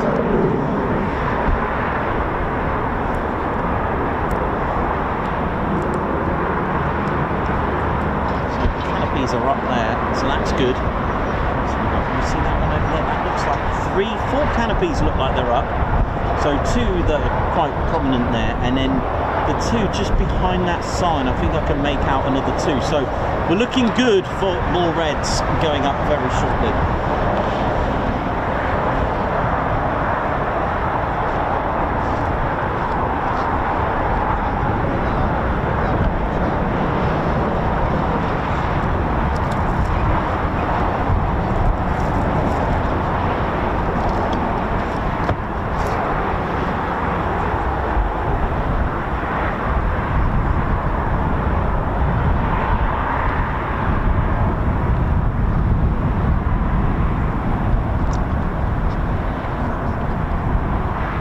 So the 1,000 of you watching, nice one. And ladies and teddy bears, if you are cleared, smoke on, go on the like button. That'll be awesome. See if we can get our stream right up there for the next sortie for the Red Arrows. This will be all good.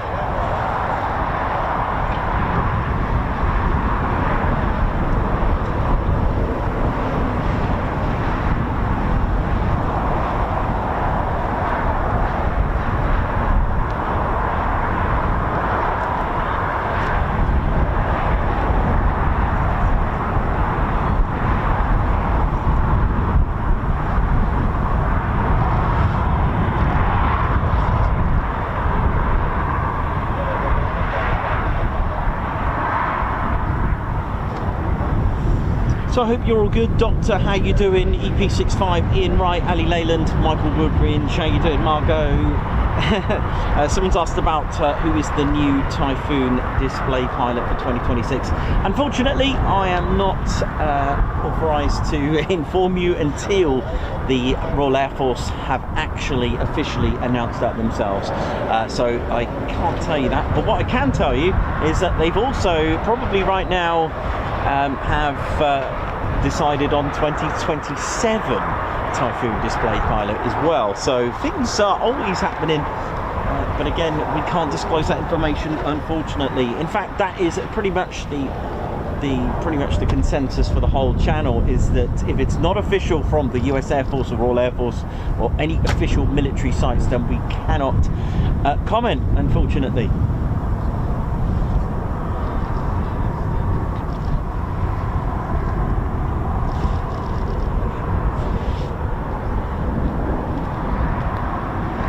Captain A, Davey, how you doing? Vienna, yeah, good advice, hit the light, love that.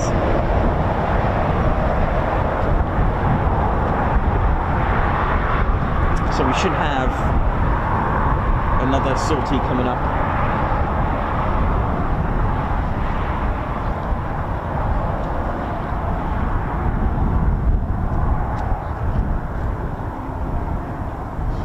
Marco, all the way to you.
ladies, gents, teddy bears. So, as you can see on the screens, looking pretty good over there.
So welcome to the Ted Coningsby channel live here at RAF Waddington for the Red Arrows.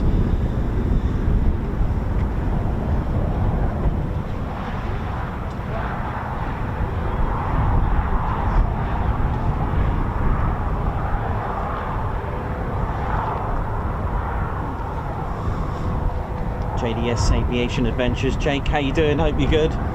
Thanks for all your info and support as well. Thank you to everyone who's supported the channel.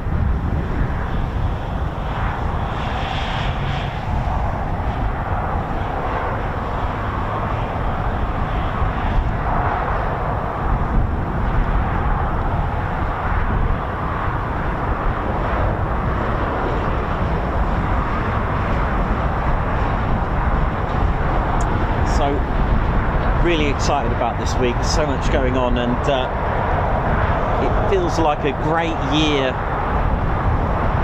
for us, because last Sunday, or the first Sunday, well, the last Sunday of November or the first Sunday of December, we have our end of year party known as TIAT, Ted's International Air Ted Do, yep, love it.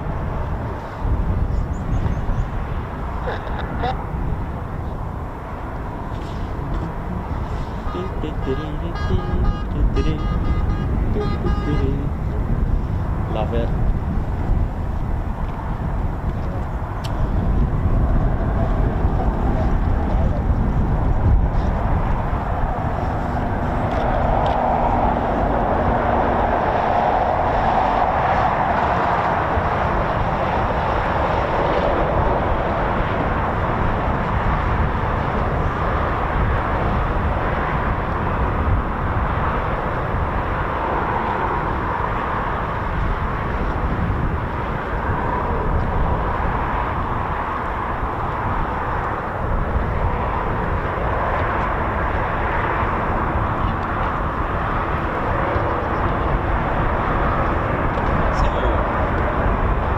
there's the startups.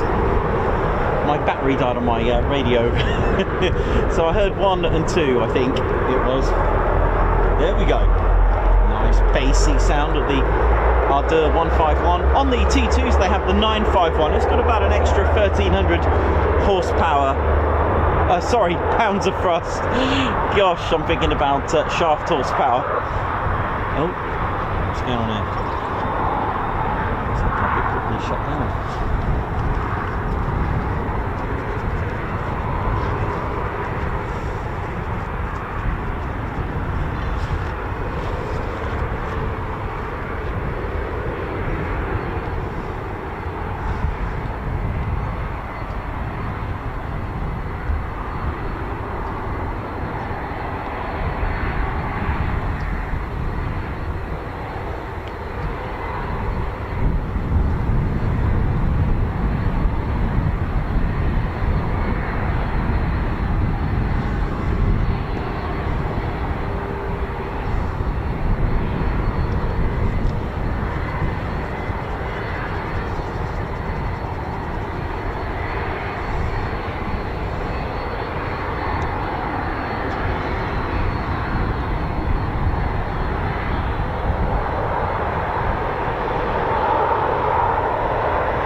Wouldn't be Waddington without lorries and such.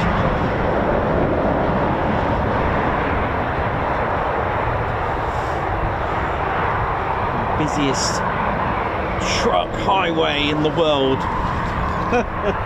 The A15.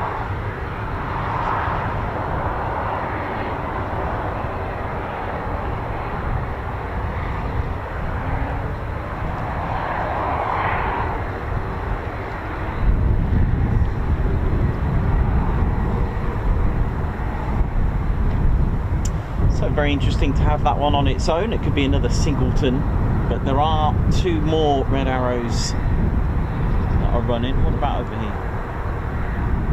Not sure about that one there, but these 2 look good. They don't really taxi off together usually.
Tell you, these hand warmers are amazing. We've got to do is shake them for a few seconds. They sure heat up. They're really good for this time of year.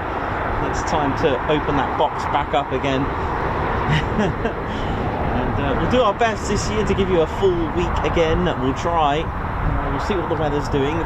Just Thursday doesn't look the best, but it seems to be improving.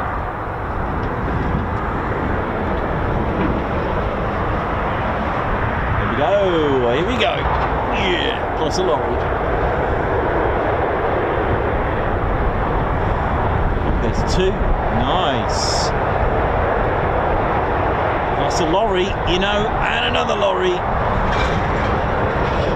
And another hawk, so nice.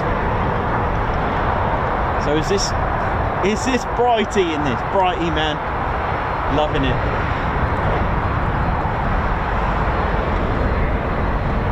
It's just nice to have followed Brighty's adventures because you know, we followed his practice displays at RAF Coningsby in the Typhoon. We've watched him at wonderful air shows. We've teamed up with him.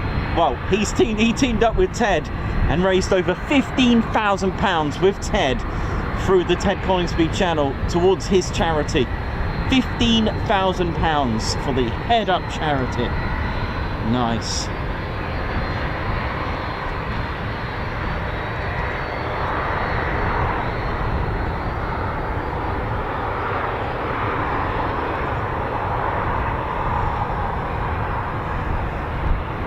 Like I said, it's just nice to follow and know someone like that and then become a Red Arrow. It's really cool, I think. You know, someone we've spoken to, we've met loads of times, and you know, it's just great to see that progression for his RAF display career. I mean, it's just fabulous, isn't it?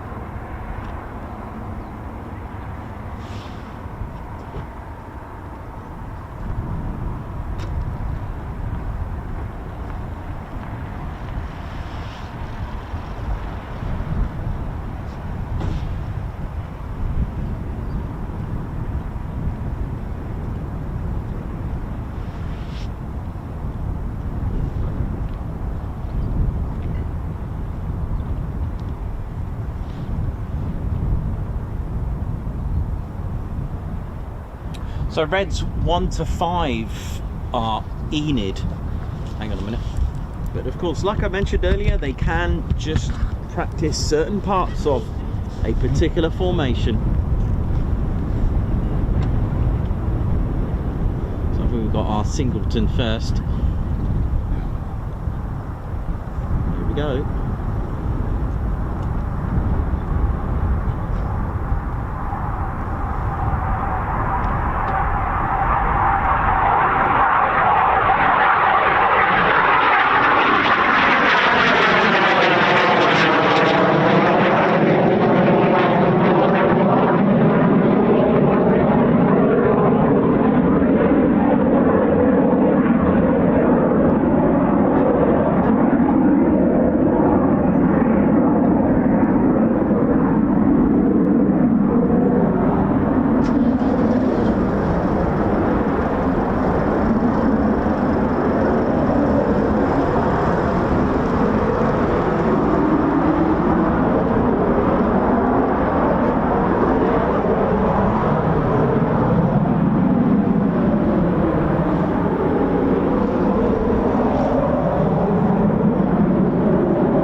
Coming up.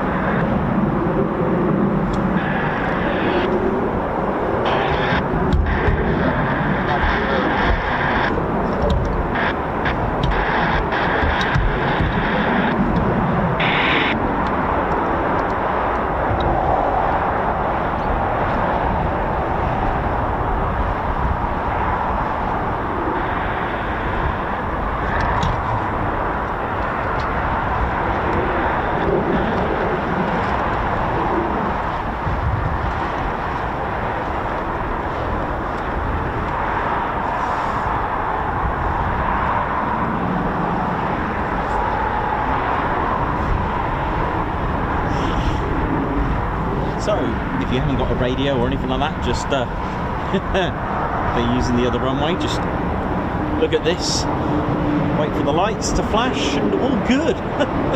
Again, same housekeeping rules apply, ladies, gents, teddy bears. When you're spotting, please, of course, take care if you are venturing off. There are occasions where they do not allow any viewing over the road. Okay, it's just in the viewing enclosure, which is here, and of course they do have a red and white fence here, which you can just about see. Please don't stand there, you will be asked to move on. And of course this land here, please don't go anywhere into the land. This is all farmers, or shall I say private land. No one is allowed on here because it's private land. It's not our land to walk around and roam on.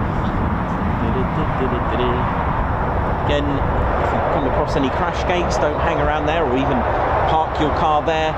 Please don't cut, touch or damage the fences at all. Just come and enjoy the Wave car park. Like I said, there's a burger van with breakfast, brunch and lunch. Opens around 9 o'clock and finishes. It varies on the ending time, depends on what's going on at the time, but it's around 3, so just on that last sortie.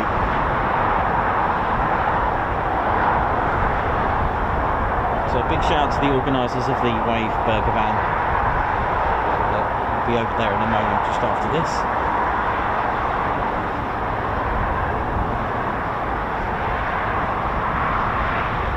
Enid, I believe, was it named after Enid Blyton, who wrote the famous 5-book series. Also you got Hannah as well, the other formation, 6, 7, 8 and 9. Here we go, flashy flashy. And that's why, you know, the 2 that we've seen from the synchro pair, that's why you hear Hannah split, because the synchro pair are part of that, 6 and 7. Here we go.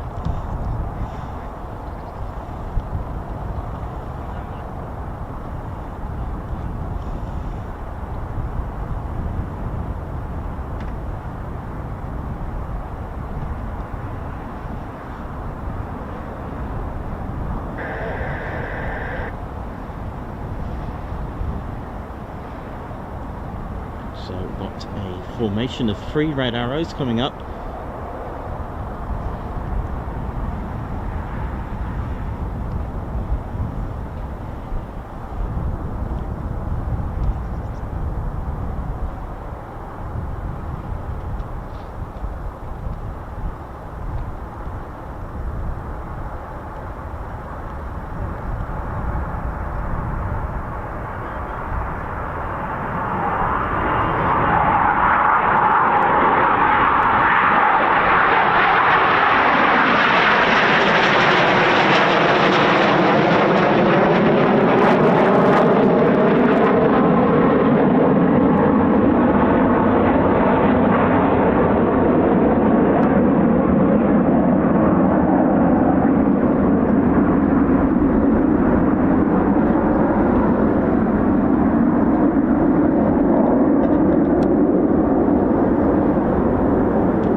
To the training sessions for 2026. Don't panic, the Red Arrows are not down to a 3 ship this year, or next year, sorry.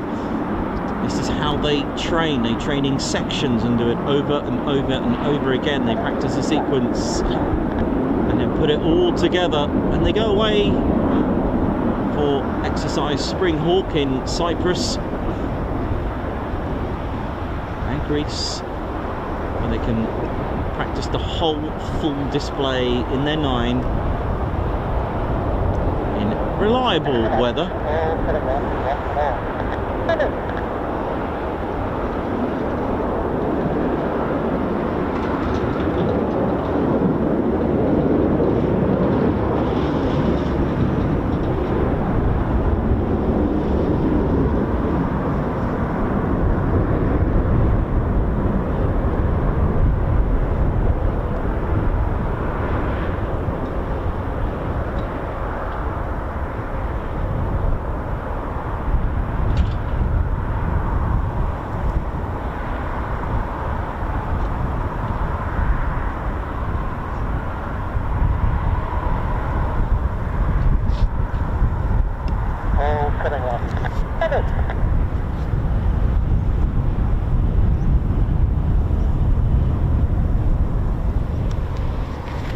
getting ready for them to run right through there.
Pretty sure I'm hearing numbers 7 and 9.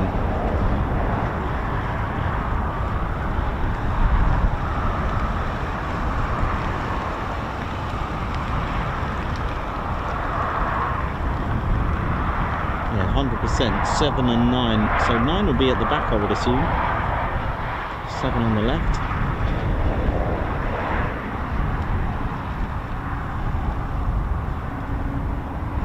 What they're doing here, they're just literally just following the movements of one, red one, which is absolutely amazing.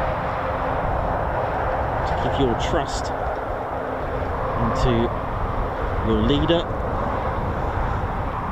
which is what it's all about.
they'll practice segments over and over again in different, in a formation, for example, such as Hannah, but with one missing, or, you know, it's absolutely brilliant.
So the smoke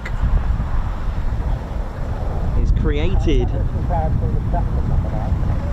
starting from the smoke pod, which looks like a drop tank, but it's filled with dye in 3 sections. The front and back of the pod filled with blue or red dye, and in the center you've got almost like clear dye, pretty much diesel. And what happens, it's mixed in with the diesel, and as it comes out through the smoke pipes at the back, it comes out of the 3 smoke pipes and evaporates, literally, because the temperatures at the back are 400 to 600 degrees Celsius, causing it to evaporate and create smoke. And you can control the amount of smoke, as in the plume of smoke. You can make it a lot more plumpier by hang on, by releasing the air brake.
Sounds like we've got 7, 8 and 9.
So yeah, I believe this is 7, 8 and 9. Red 7, 8 and 9, I think.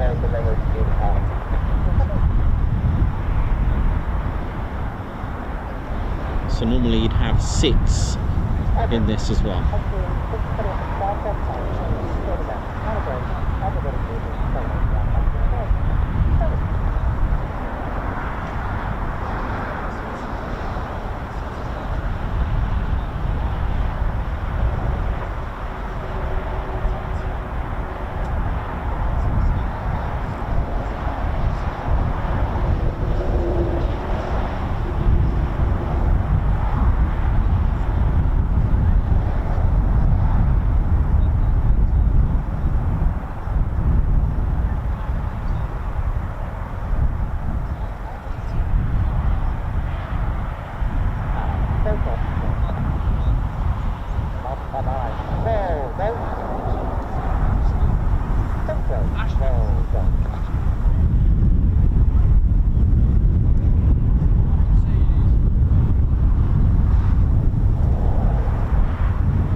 Yeah, sorry about that. I got tangled up in my wire then. I got caught.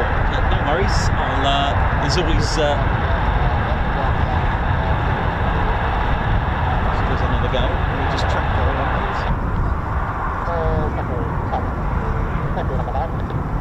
Second and a forward. One over. Any course number 7, so I don't need to move around. No, it's not something like this. I might rush a little bit. Like, well, but that's the next one. Have a go for 11 on the line. 2 seconds. So there was no conclusion yet. 7, 33.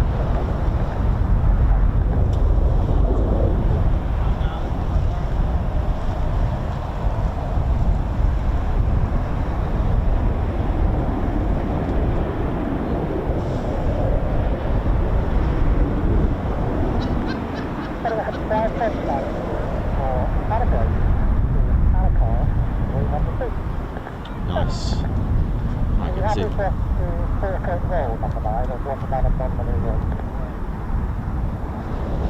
I think another man-manoeuvre just to get the turn and the width down the line. Not a break, not a pass, man-manoeuvre.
You're tuned into the Ted Coningsby channel. We're live here from Waddington,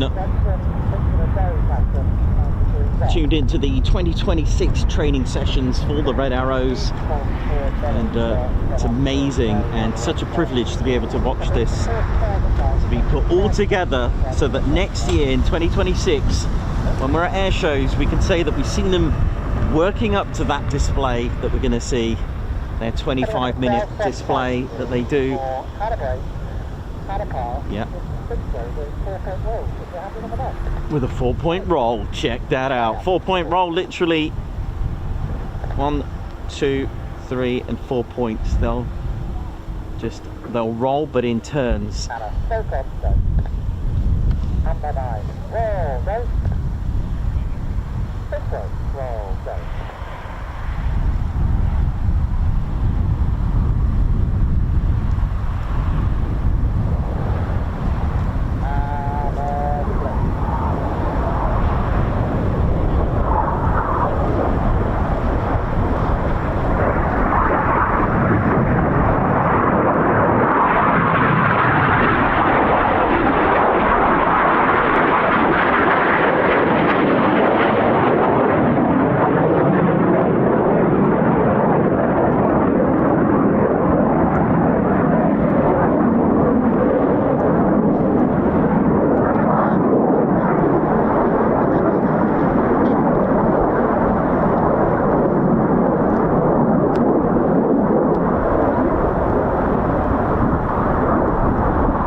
Especially as soon as it's finished the roll, as it were, kind of coming up into the colour with loads of bang bodies, but it felt an improvement on the last one. Down the line more controls, and I think the key was that they were shortening at the last one, and it was watching that speed once it was established down the line, coming out the bottom part. Nothing further, thank you, control.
Beautiful.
traffic or any of them aboard.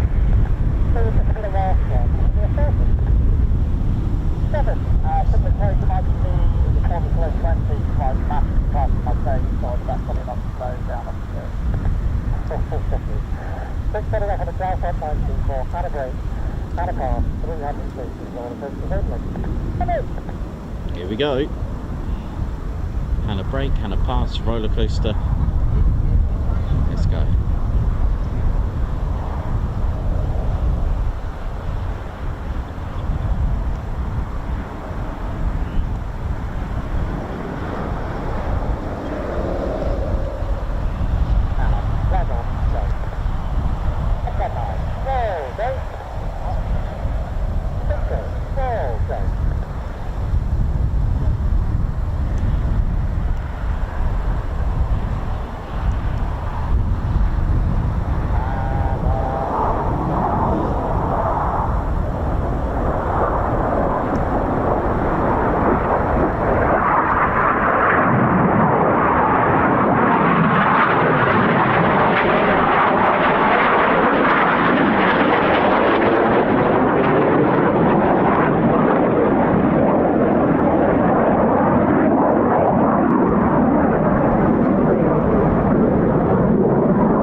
Trying to have a look what the other two were doing as well. They look really good. I guess it was part of the roller coaster, right? Just let that transition out the shot. Beautiful. Just have a quick 2 seconds of my arms to relax after that. Oh.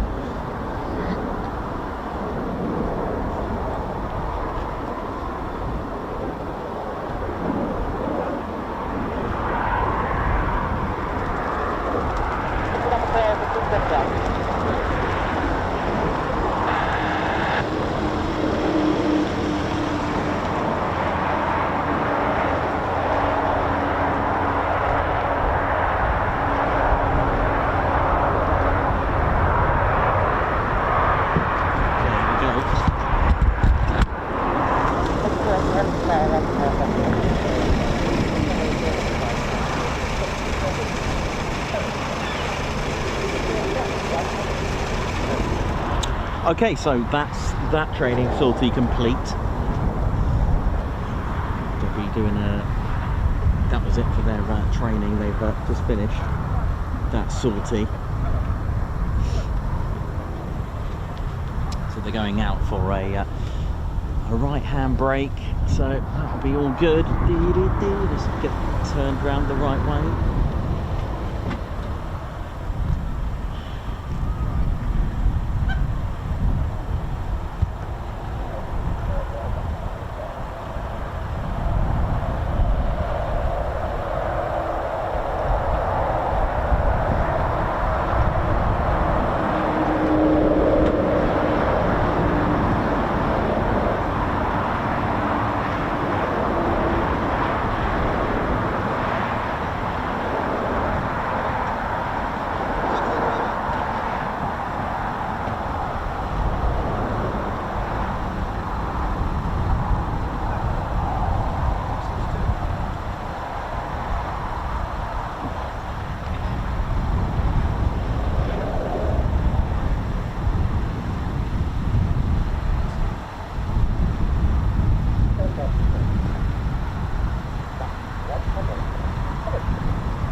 you enjoyed that afternoon training sortie. Yep, totally agree there. Let's see if I can even see them in that sunlight. It's getting a bit sharp, that light, isn't it?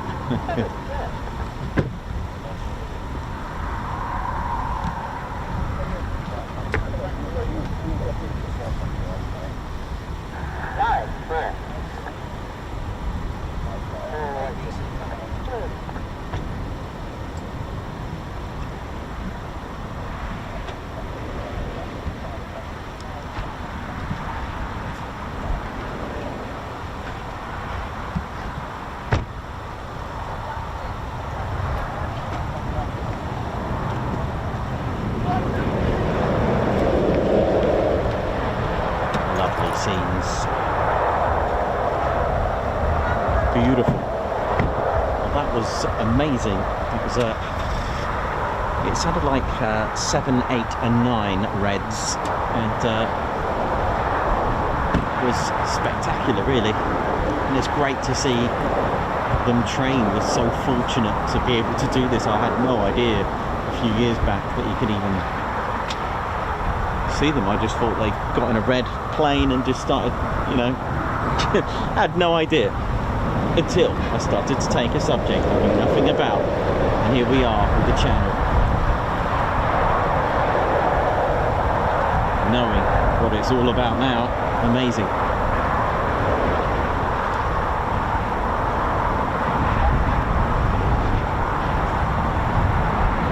It's amazing, isn't it? That means every year there are 6 fully experienced Reds, 2 new.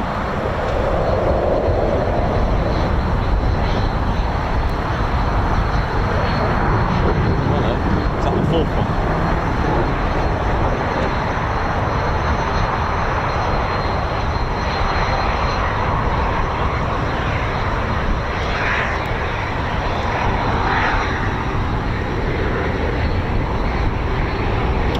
See those pipes that I like drawing. Here you go, look, not drawing, there you go, look at the smoke pipes at the back, something we don't often see. I don't know if you can just caught a glimpse of that.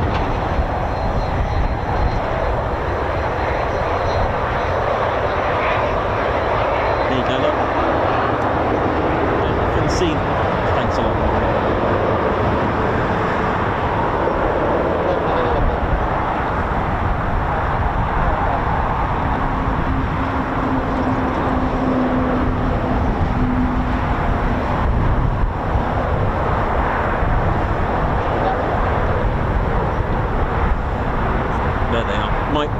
My own design. Look, they all 3 they actually produce the same colour smoke on pilot demand. Okay, so it's not one pipe for one colour. All 3 will produce the smoke of the same colour. By the way, for your info, pretty cool, huh?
Delahaye, thank you very much for your kind words.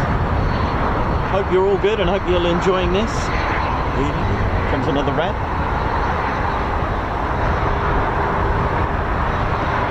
Ted's flown an X188 for those interested, in 2021 in September, Ted flew on a transit flight with Red 10 from Bournemouth to Scampton. I know, 2 places that are probably, sadly, are not seeing any aviation at the moment, as in military aviation, air shows, etc. But hey, there you go, that's how it is, sadly. We just make do with what we've got and keep going. So a wonderful, wonderful practice session.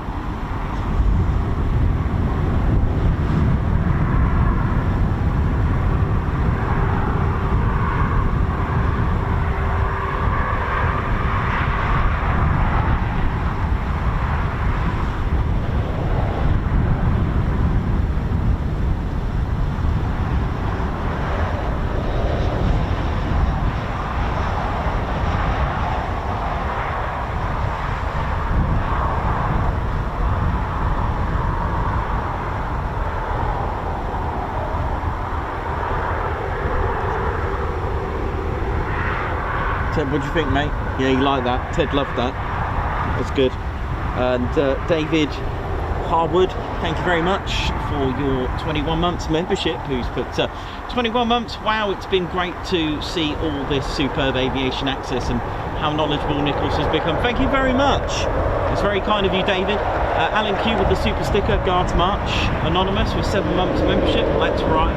Ginger Bailey, Guards March for the super sticker. Guards March to you, thank you very much. And Lilo Double Fly, Flea Orion Free, thank you very much as well for the super sticker there. Guards March to you. Hope you're all enjoying the show.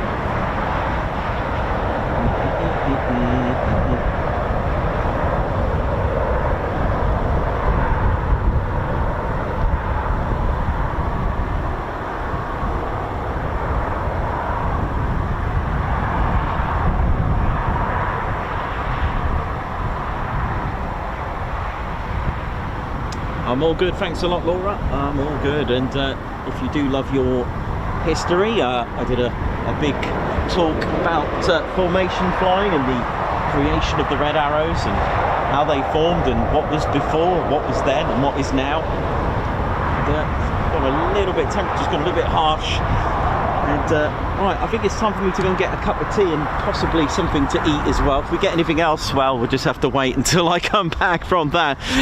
Hopefully, yeah, so we'll see we'll see how long, because I'm not sure what time they're going to close, but I'm going to go and find out now. I'm going to go and grab a cup of tea and something to eat, and I hope you're all good and enjoying the show.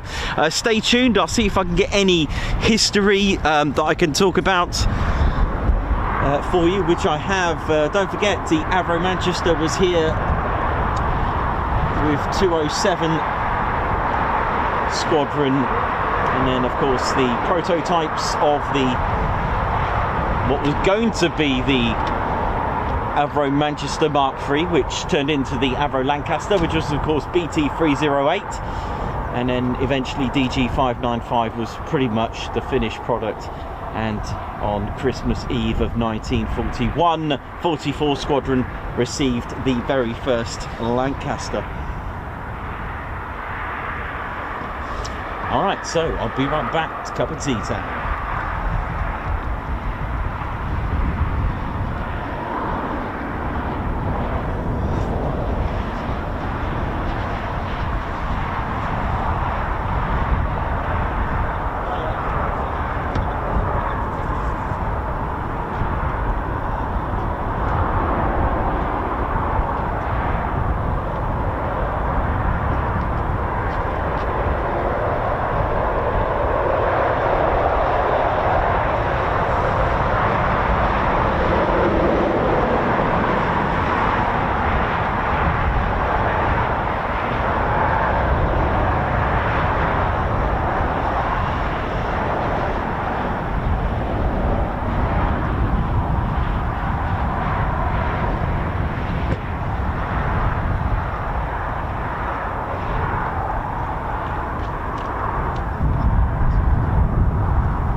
looks like it's just come back.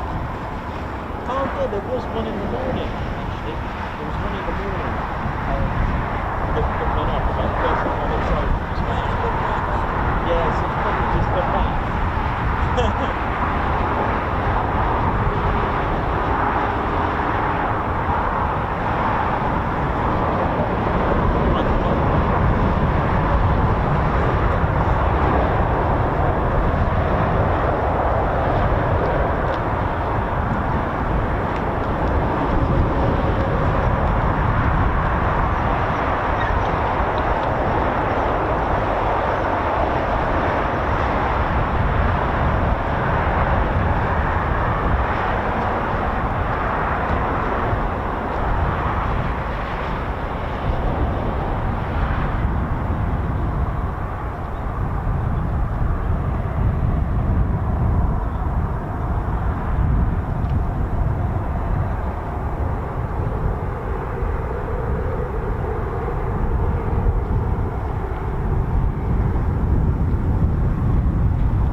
going to say that didn't look like it was going to land, did it? Good.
How we doing, ladies, gents and teddy bears? Welcome to RAF Waddington, and hope you've enjoyed our show today. And we're just is that been towed away? Do you think this is it? It could be. Let's have a look. It looks like one of them's been towed away, or it's been towed somewhere.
This is the Beechcraft Shadow R1, a very, very interesting aircraft indeed.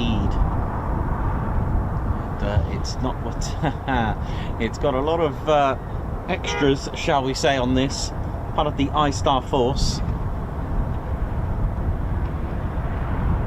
And it's the ISTAR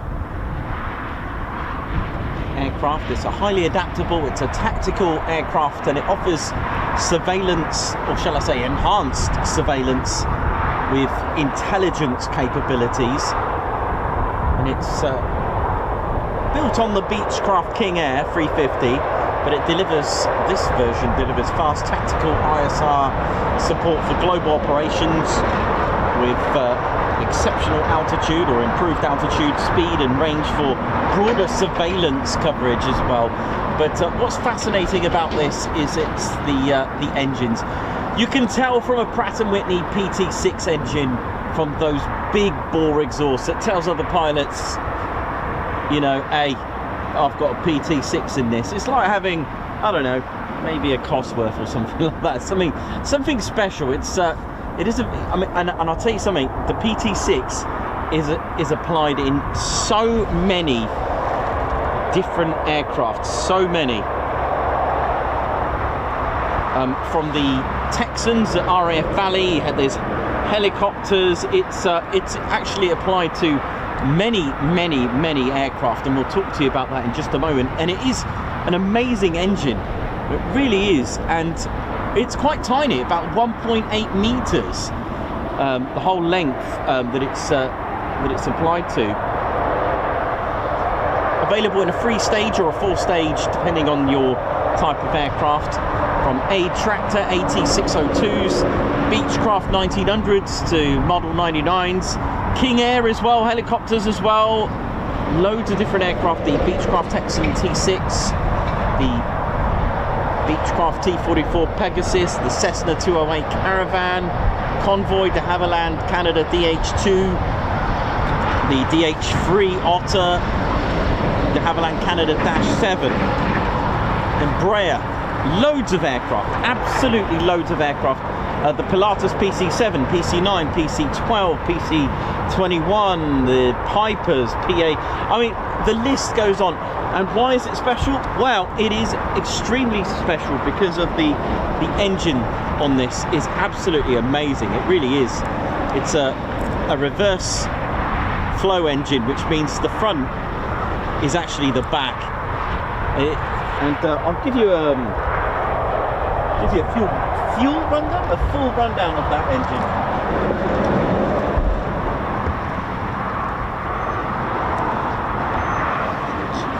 So there's no bypass on the PT6, and we know the terminology, the suck, squeeze, bang, blow. We know that, and it still does that, except that it does this from the back. So the air normally on a jet engine, so for example our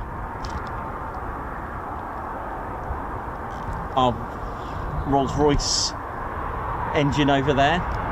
The air goes in from the front, works its way, gets compressed, and then pushed out the back, and there's your thrust. Yeah, you got that. But the thing is, with the PT6 engine, it does this a lot different. I'm just going to go and get my what are they doing over there? I'm just going to go and get one piece of tool to give you the example. Hang on. You'll like this. Pretty good.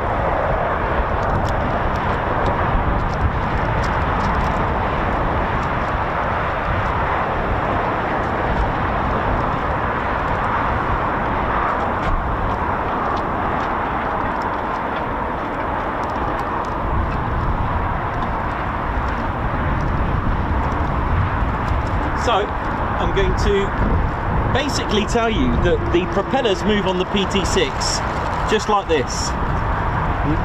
Without power, basically. It's... oh, what's this? We haven't had a bug on the screen for a long time. Go away. Excuse me. Thank you.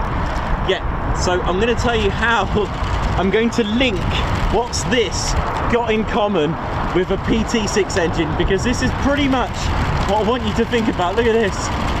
Oh yeah. So let's have a little look.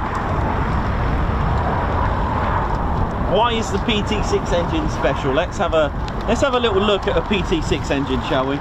So let's have a look at a regular jet engine. So there's our jet engine that I've drawn. The air goes in, it sucks it squeezes it at the compressor. Compressors, it gets narrower and narrower. The bang is where it's mixed that compressed air with the fuel, and then you've got your thrust to blow. All right, so that's, and then the air that doesn't get compressed is called the bypass. The reason why you have bypass of air, because I do get asked this, well, what's the point of the bypass?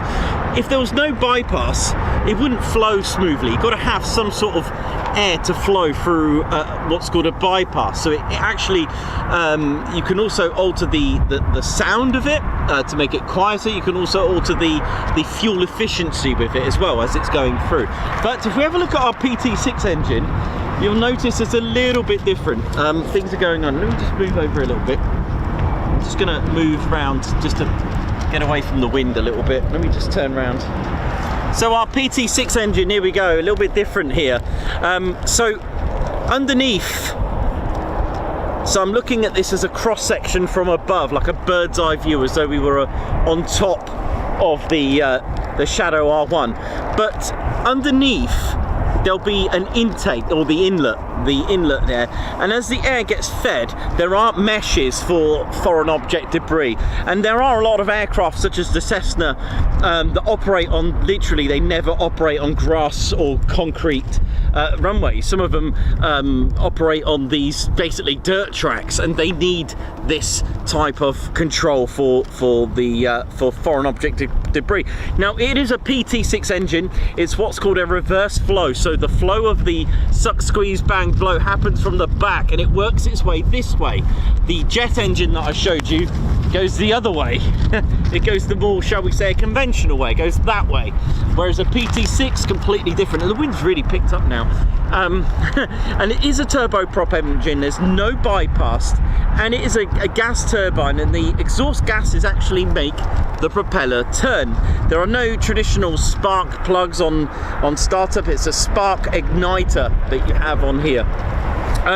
So basically, let's see what's going on here. So the air has been fed through, and it starts at, what, let's say 1 bar of pressure, and it feeds in through the air inlet. As we said, it goes in, works its way, but it works its way this way. All right, now you've got your main compressor here, all right, which it's a low pressure, and it starts to compress the air to some degree of pressure. You can't just squeeze it straight away. It's got to have some sort of flow to go inside, so it starts to work it and push it through. And then you've got, on this one, I've obviously got like a 3-stage, but you can get a 4-stage compressor depending on the size. It's about 1.8 meters, the whole thing, which is really very little. So as it gets narrower, all stages of compression, they get narrower and narrower, so you're squeezing it a bit like you know, the Charlie and Chocolate Factory, what's the name, Veruca, she got squished. Think of scuba diver tanks. They're air, there's tons of air in there, it's getting compressed. So the way you do that, you squeeze it and you compress it. The pressure is raised to 10 bars of pressure. You're talking about, I don't know, maybe about 180 degrees heat here. But when you get to the compressed stage, it's compressed it to 10 bars of pressure, and it gets very hot here. The reason why it does that, all you got to do is think about, have you ever pumped your bike with a pump? It gets hot. That's exactly what's going on here. When you squeeze air, it gets hot, which is why it makes it more combustible. And on any engine, that's why you use it. So when you're pumping up your football or your bike, the pump gets really hot because you squeeze that air. Again, this is why I use compressed air, because it's a lot more economical, it's a lot more combustible, and you're getting more air in because you've squashed it. All right. So it meets, excuse me, then it meets a centrifugal compressor. It's a type of compressor that actually squeezes and directs the air, so 90 degrees, let's say, or 180 depending on how you want to look at it, but it pushes it 90 degrees up and down. The air is still going this way, it's meeting around here, and then it goes into the combustion chambers. Now these combustion chambers have about, on the PT6, I think it's about 14 spray nozzles, okay, and these spray nozzles are spraying the now increased to 10 bars of pressure, or at least 10 times, and it mixes in with the fuel and air, and it ignites, bang, and it's that bang, okay, that it's meant with a single stage axial flow turbine. This turbine is powering this section. I want you to notice that this shaft is independent from this shaft, completely separate, and it's a high pressure compressor turbine, and it's mounted on the same shaft, and it's rotating at around 39,000 RPM. This is all going in different directions to this, and I'll explain why. So that is quite torquey, and it's this flow of gas that's actually powering this to about 35,000 revolutions per minute. All right, and it's a free turbine. This is what you call free turbine. It's split into sections. Benefit of that is that if you need to repair this side or this side, you just take this bit off. It's really easy to repair. Now 35,000 RPM is ridiculous for a propeller. It wouldn't be able to sustain that. So what you have here is a two-stage planetary reduction gearbox. It's a two-stage, and it reduces the 35,000 revs per minute to 1,700 to 2,200. And it's this air that's pushing, that's actually turning the propeller, which in a way is absolutely insane. So imagine the hot gases, there you go. That's what's spinning it. And the reason why one section is spinning one way and the other another way is because of torque. Look at that. The problem is, if they all span one way, it would pull and probably tip the aircraft over. A lot of aircraft have a lot of torque, and that shaft horsepower can actually flip the engine over. Can flip the aircraft over. So that's our beautiful PT6 engine.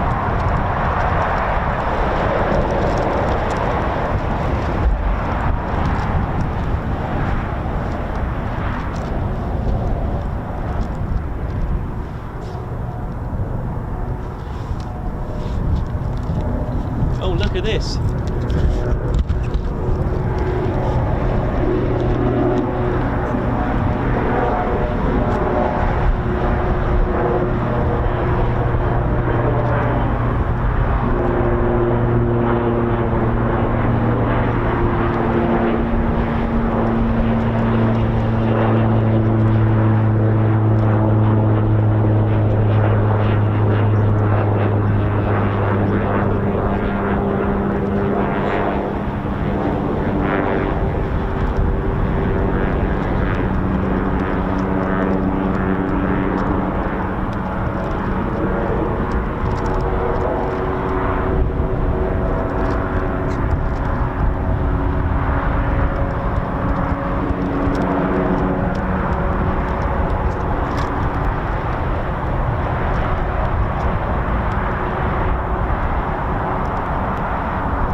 rolling up here.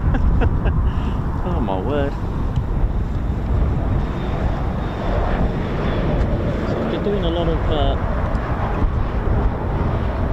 sort of takeoff and landings today.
Welcome to RAF Waddington, ladies, gents and teddy bears, as we come up to probably our last hour of the show today. Because the car park does close around 3, so it does depend on the movements as well, but I don't want to be that last person either at the end of the day.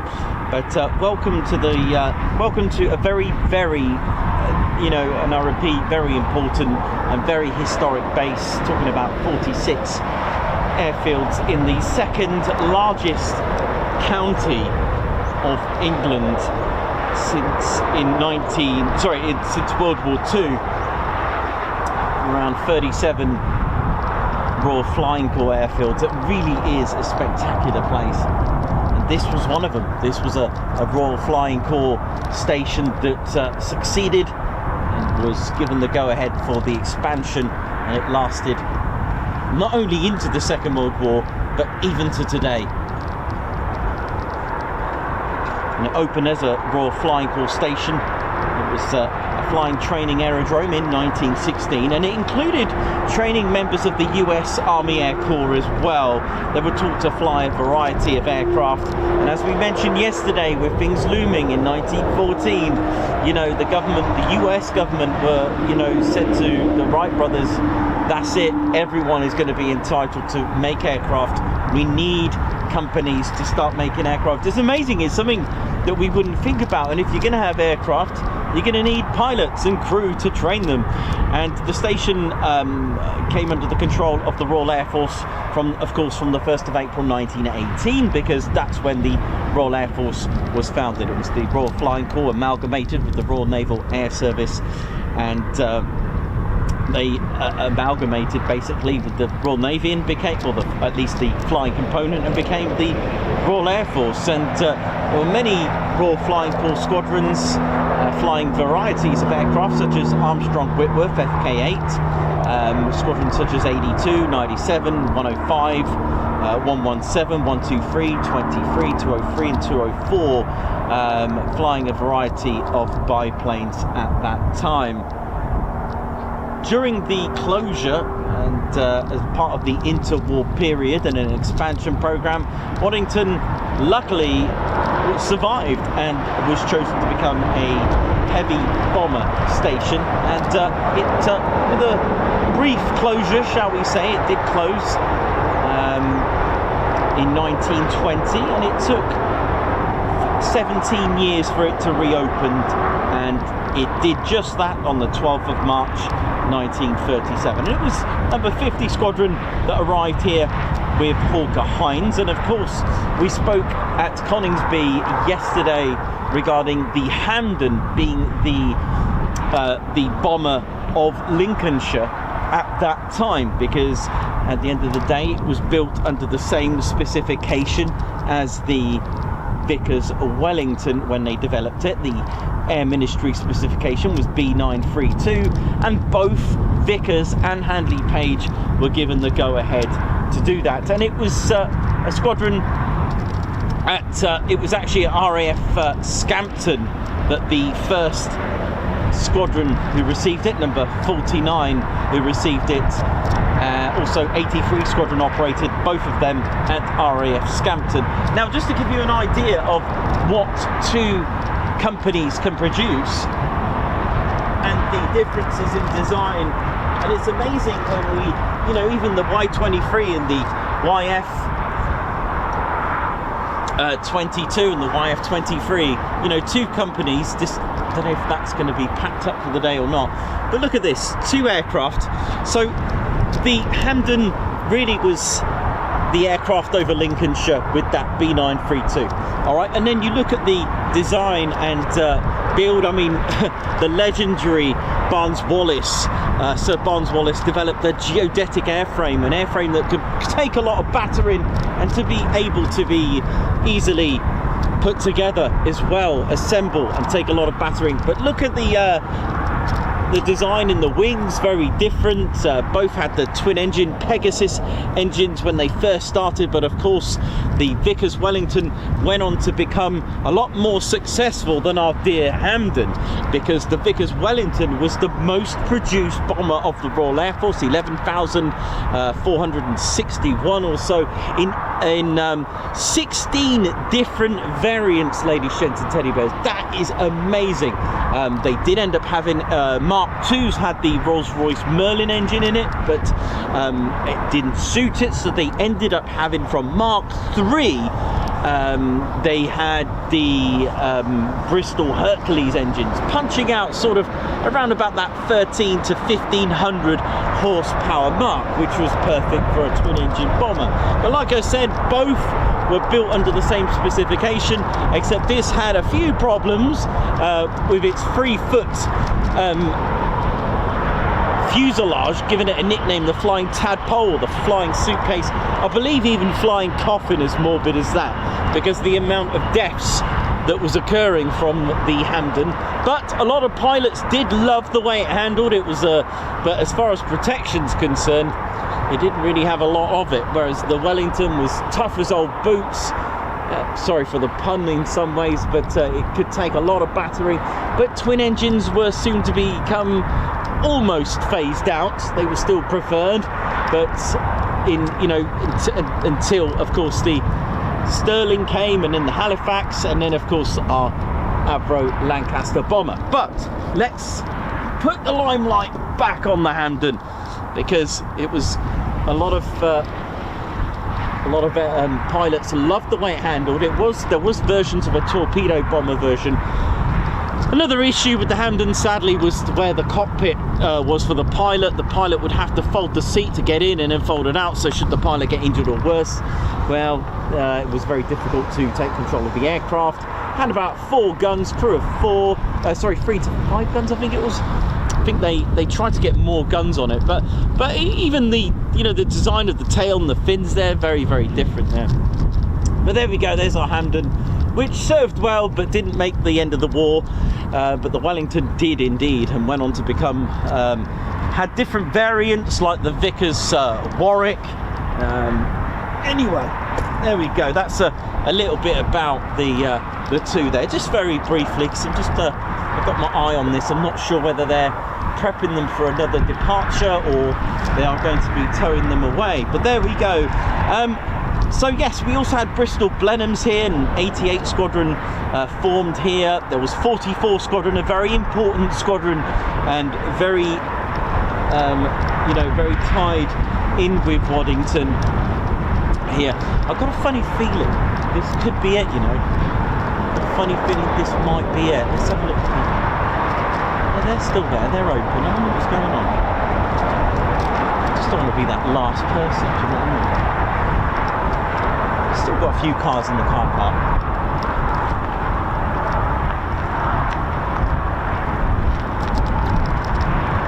And in November 1940, speaking of upgrading the twin-engine bomber, they tried to produce another twin-engine powerful aircraft, and it was indeed the Avro 679 Manchester. It was given the specification P1336. If you want to know more about the Air Ministry specifications, the letter will give you an idea whether it's a heavy bomber or a medium bomber or a fighter. B was for a heavy bomber, P was for a medium bomber, but don't forget that that's heavy bomber of that time, all right? So let's remember that. F for fighter, that had A for army, there was letters. Now, I'm going to skip the first 2 numbers, like the 13, but I'm going to go with the /36. That tells you the year it was put in place. The way it would work, it just goes up numerically. So if it was the first ever entry in 1936 for a heavy bomber, it would be a letter B, a 1/36.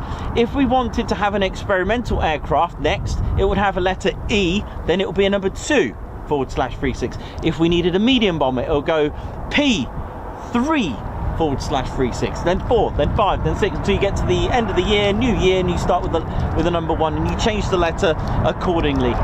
The Navy had the letter N. There was so many different letters for different types. I think that's why the Frank Whittles had that experimental letter E, the Whittle experimental aircraft.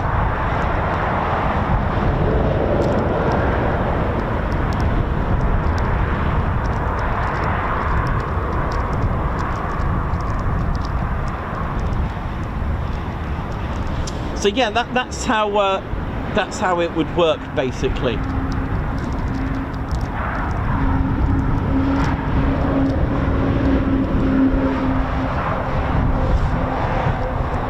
Which was of course the letter E 2839. So the Gloucester E 2839 tells you the letter E was experimental. 28 meant it was the 28th entry of the year 1939. There you go, you're now qualified.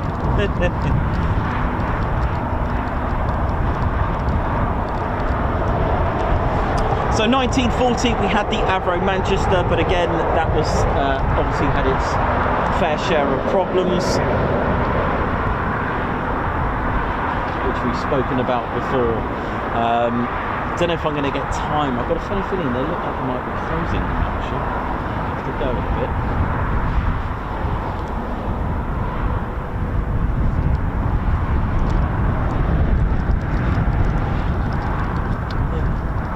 Work out if they got another sortie, that's all. So yeah, so you had the likes of the Avro Manchester, which if you tune into our Coningsby streams, you'll know what happened to that. It didn't even see the end of the war. It had so many problems with the engine. It was the Rolls-Royce Vulture engine, and you know what, if it wasn't for the failure of the Avro Manchester, we would not have had, so I'll show you it, we would not have had the Lancaster. It's pretty much exactly the same. Roy Chadwick and his crew at AV Row had the design beautifully, except for the wingspan, of course, was 90 feet. Because of the fact they only had the two engines. It was the engine that was the problem. You could see that streamlined Rolls-Royce Vulture. They were meant to punch out 1,760 horsepower. It didn't happen. The ball bearings would cause the engine to heat up and catch fire. In fact, there was also pistons that have shot out. In fact, it cost more men in just problems with the engine than it did actually in combat. But nevertheless, the very first ever prototype had a third tail. Don't know if you can see that. And then that was the Mark 1, okay, and then they built the Mark 1A, which they got rid. You can see another third tail there. They got rid of that. There you go, Echo Mike. This was from RAF Waddington. Look at that. That is a Mark 1A at RAF Waddington, November 1940. EM Echo Mike is 207 Squadron.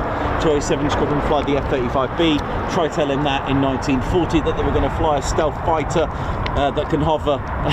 Amazing. But hey, the Lancaster came. It was an absolute disaster.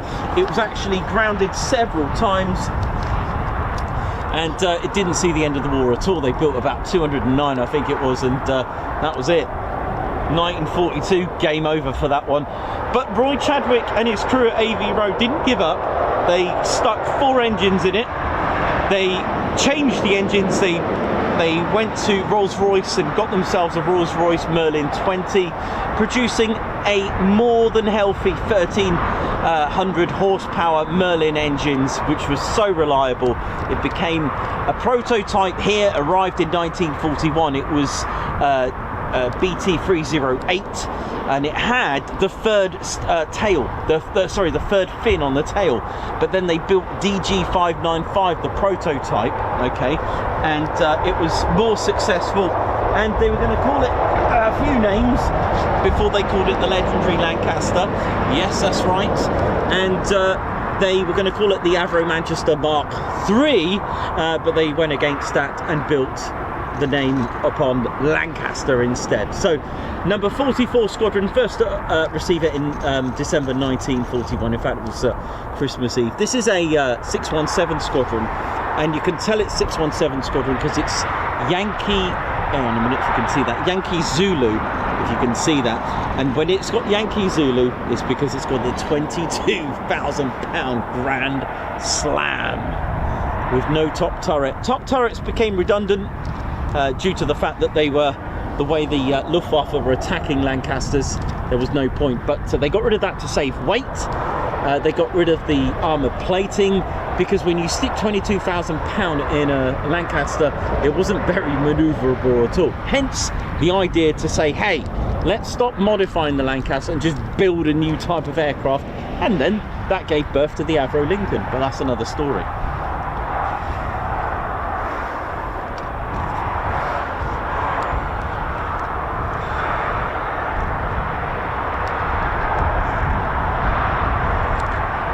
So 44 Squadron, of course, took part in the Augsburg raid in April 17th, and that was in 1942. 7 Lancasters from here and 7 at 97 at Woodhall Spa, one of those being the spare, the Augsburg raid. Total 12 went into the raid, only 5 Lancasters came back. It was a daylight raid, and it was the first major raid, the first time the Luftwaffe ever seen a Lancaster But we'll talk you about that in another day because of the I don't think we've got much time here, I'm afraid. We may have to abort, but I'll keep going with a bit of basic history.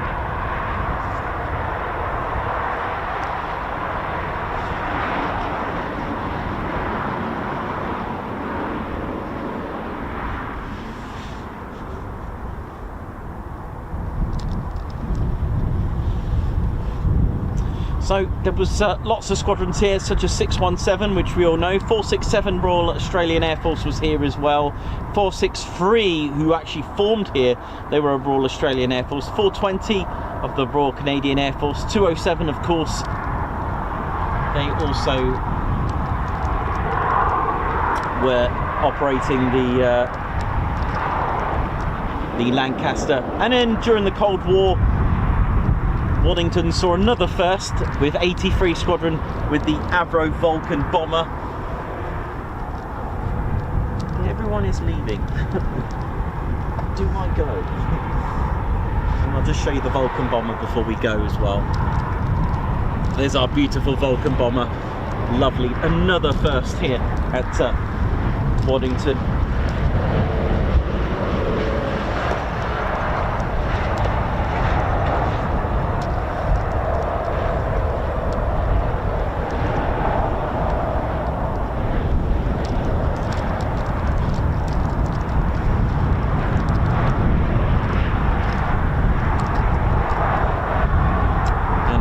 The Vulcans here with also number 9 Squadron. Also the Lincoln was here with number 12 off of, I think. Just trying to remember if they still were operating the Vulcan here. But we had 21 Squadron and 27 operating the English Electric Canberra. We had 44 Squadron with the Vulcan B1, 50 Squadron. There were other squadrons as well, 101 Squadron, 83 Squadron, 61, 57 and 50. And of course they took part in the raid over the Falklands. 3 Vulcan B2s of 44 Squadron and number 50 Squadron, and 101, they took part in that. Handley Page Victors took part in the raid. I'll give you more details. We also had the era of the Sentry. Number 8 Squadron moved here with 3 Boeing E-3 Sentries. Also had the Sentinel R1s here. And now we're looking at rivet joints, Reapers, Protectors, Beechcraft Shadows. Amazing.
Thank you.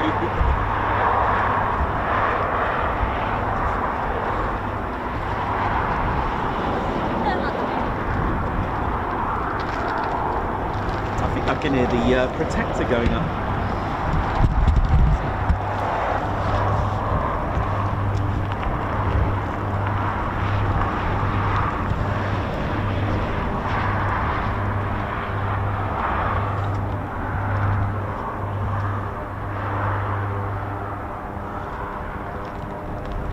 Definitely hear it now. I'm getting used to it. It doesn't sound like, definitely not what I expected to sound like, you know.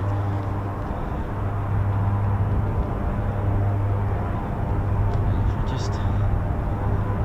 just play around with the settings for 2 seconds. Here we go. Should be a bit better.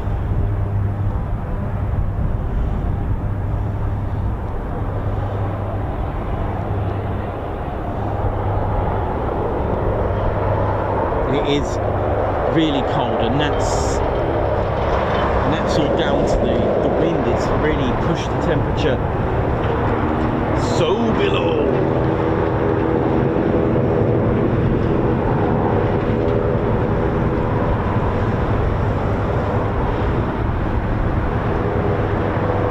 I'm sure it's taking off again.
Bang in the middle of the sun.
Amazing how technology is just advanced in this way.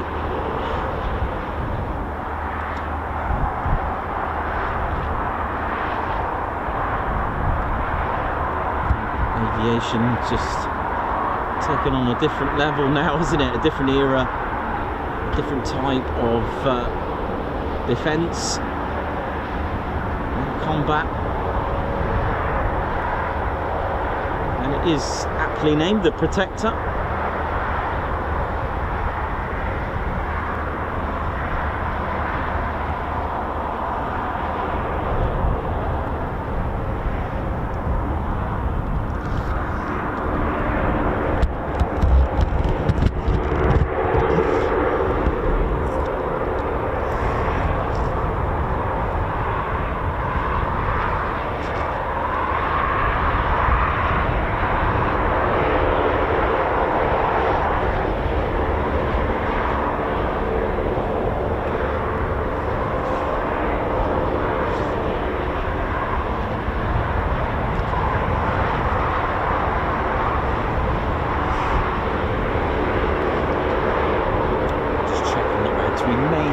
Finish up, unfortunately. It is absolutely freezing.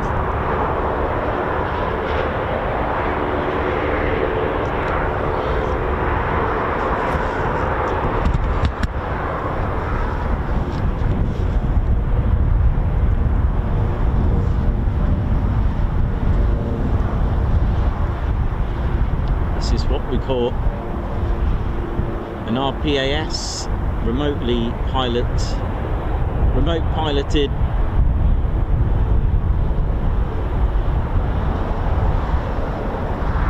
aircraft service.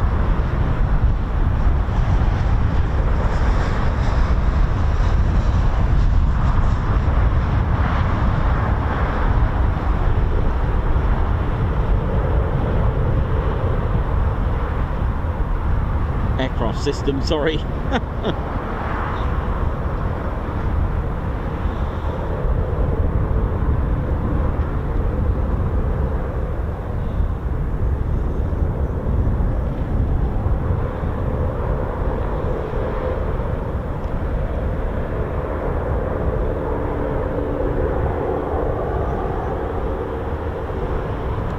This is flown by 31 Squadron, and this is to replace the Reaper, the RPAS, remote piloted air system.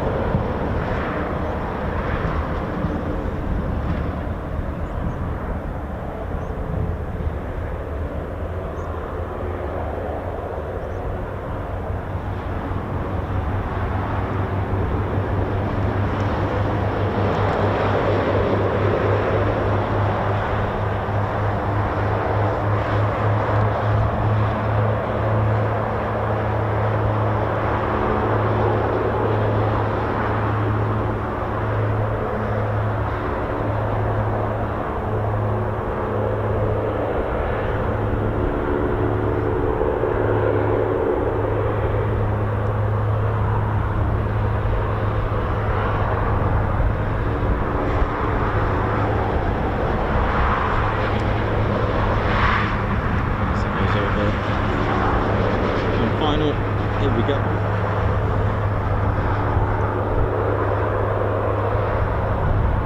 think this is our last movement, unfortunately, ladies, gents, teddy bears. But a great way to end the stream, end the show, and I hope you've all enjoyed it. It's been a great week already, and heading off to Lincolnshire tomorrow. We've still got Thursday and Friday, and then of course got some preparations for our end of year party. Should go off with a bang. Oh, that's a nice shot. Look at this. I wonder what those birds are thinking now.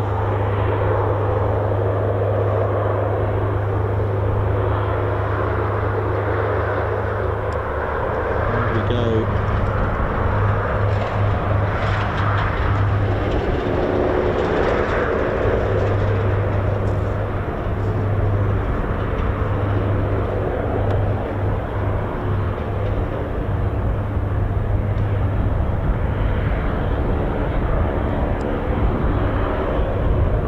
We're doing lots of takeoff and landings today.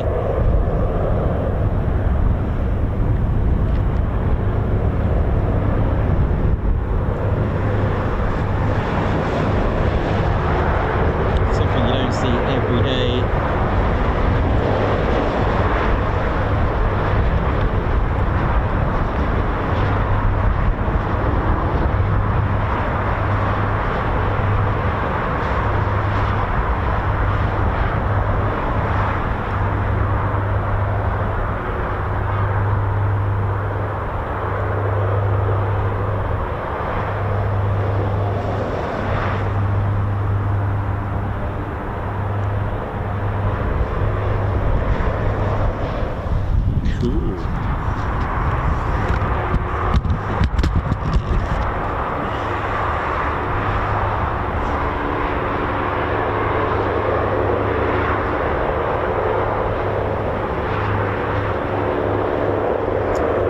ladies, gents and teddy bears, that's us done for the day, and I hope you've all enjoyed it.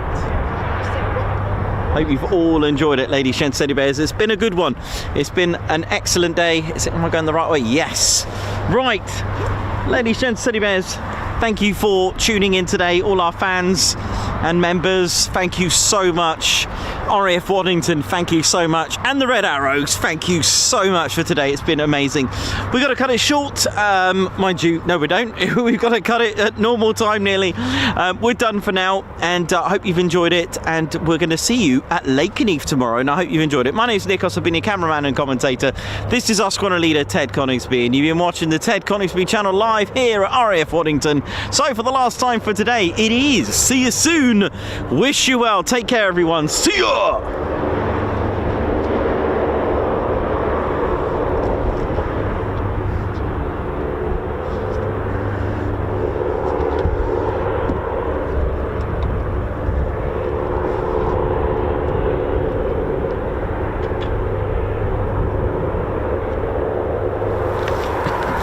Oh yeah, ladies, sheds and teddy bears, welcome to the Ted Coningsby channel membership. I'm Nikos, I'm your cameraman and commentator. This is our squadron leader, Ted Coningsby. Just want to say a massive thank you to all our members. Guns up, and oh yeah. Take it away, Ted. Ladies, sheds and teddy bears, we want to say a massive thank you to all of our subscribers for getting us to where we are today. We have gone all over the country, from as far as Lossiemouth to Bryce Norton, and military areas such as air weapons ranges, low flying areas, heritage centres and special flights for TED 2. We cannot do this without your support, and your support will be rewarded.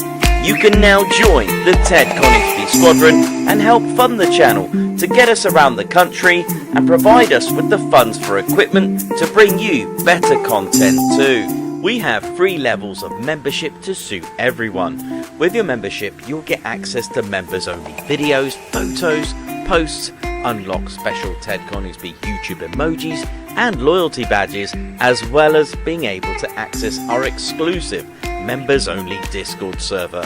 All membership levels reward you with discounts to our online store. Our top level fighter squadron was inspired by many of our fans who supported the channel massively. This is more of a personal experience with me and Ted, giving you exclusive live streams and content from behind the scenes photos, special info and updates, as well as a free Ted Coningsby Fighter Squadron patch for joining. Whichever membership level suits you, we want to say a massive thank you for choosing to join the Ted Coningsby Squadron. Ah, yeah.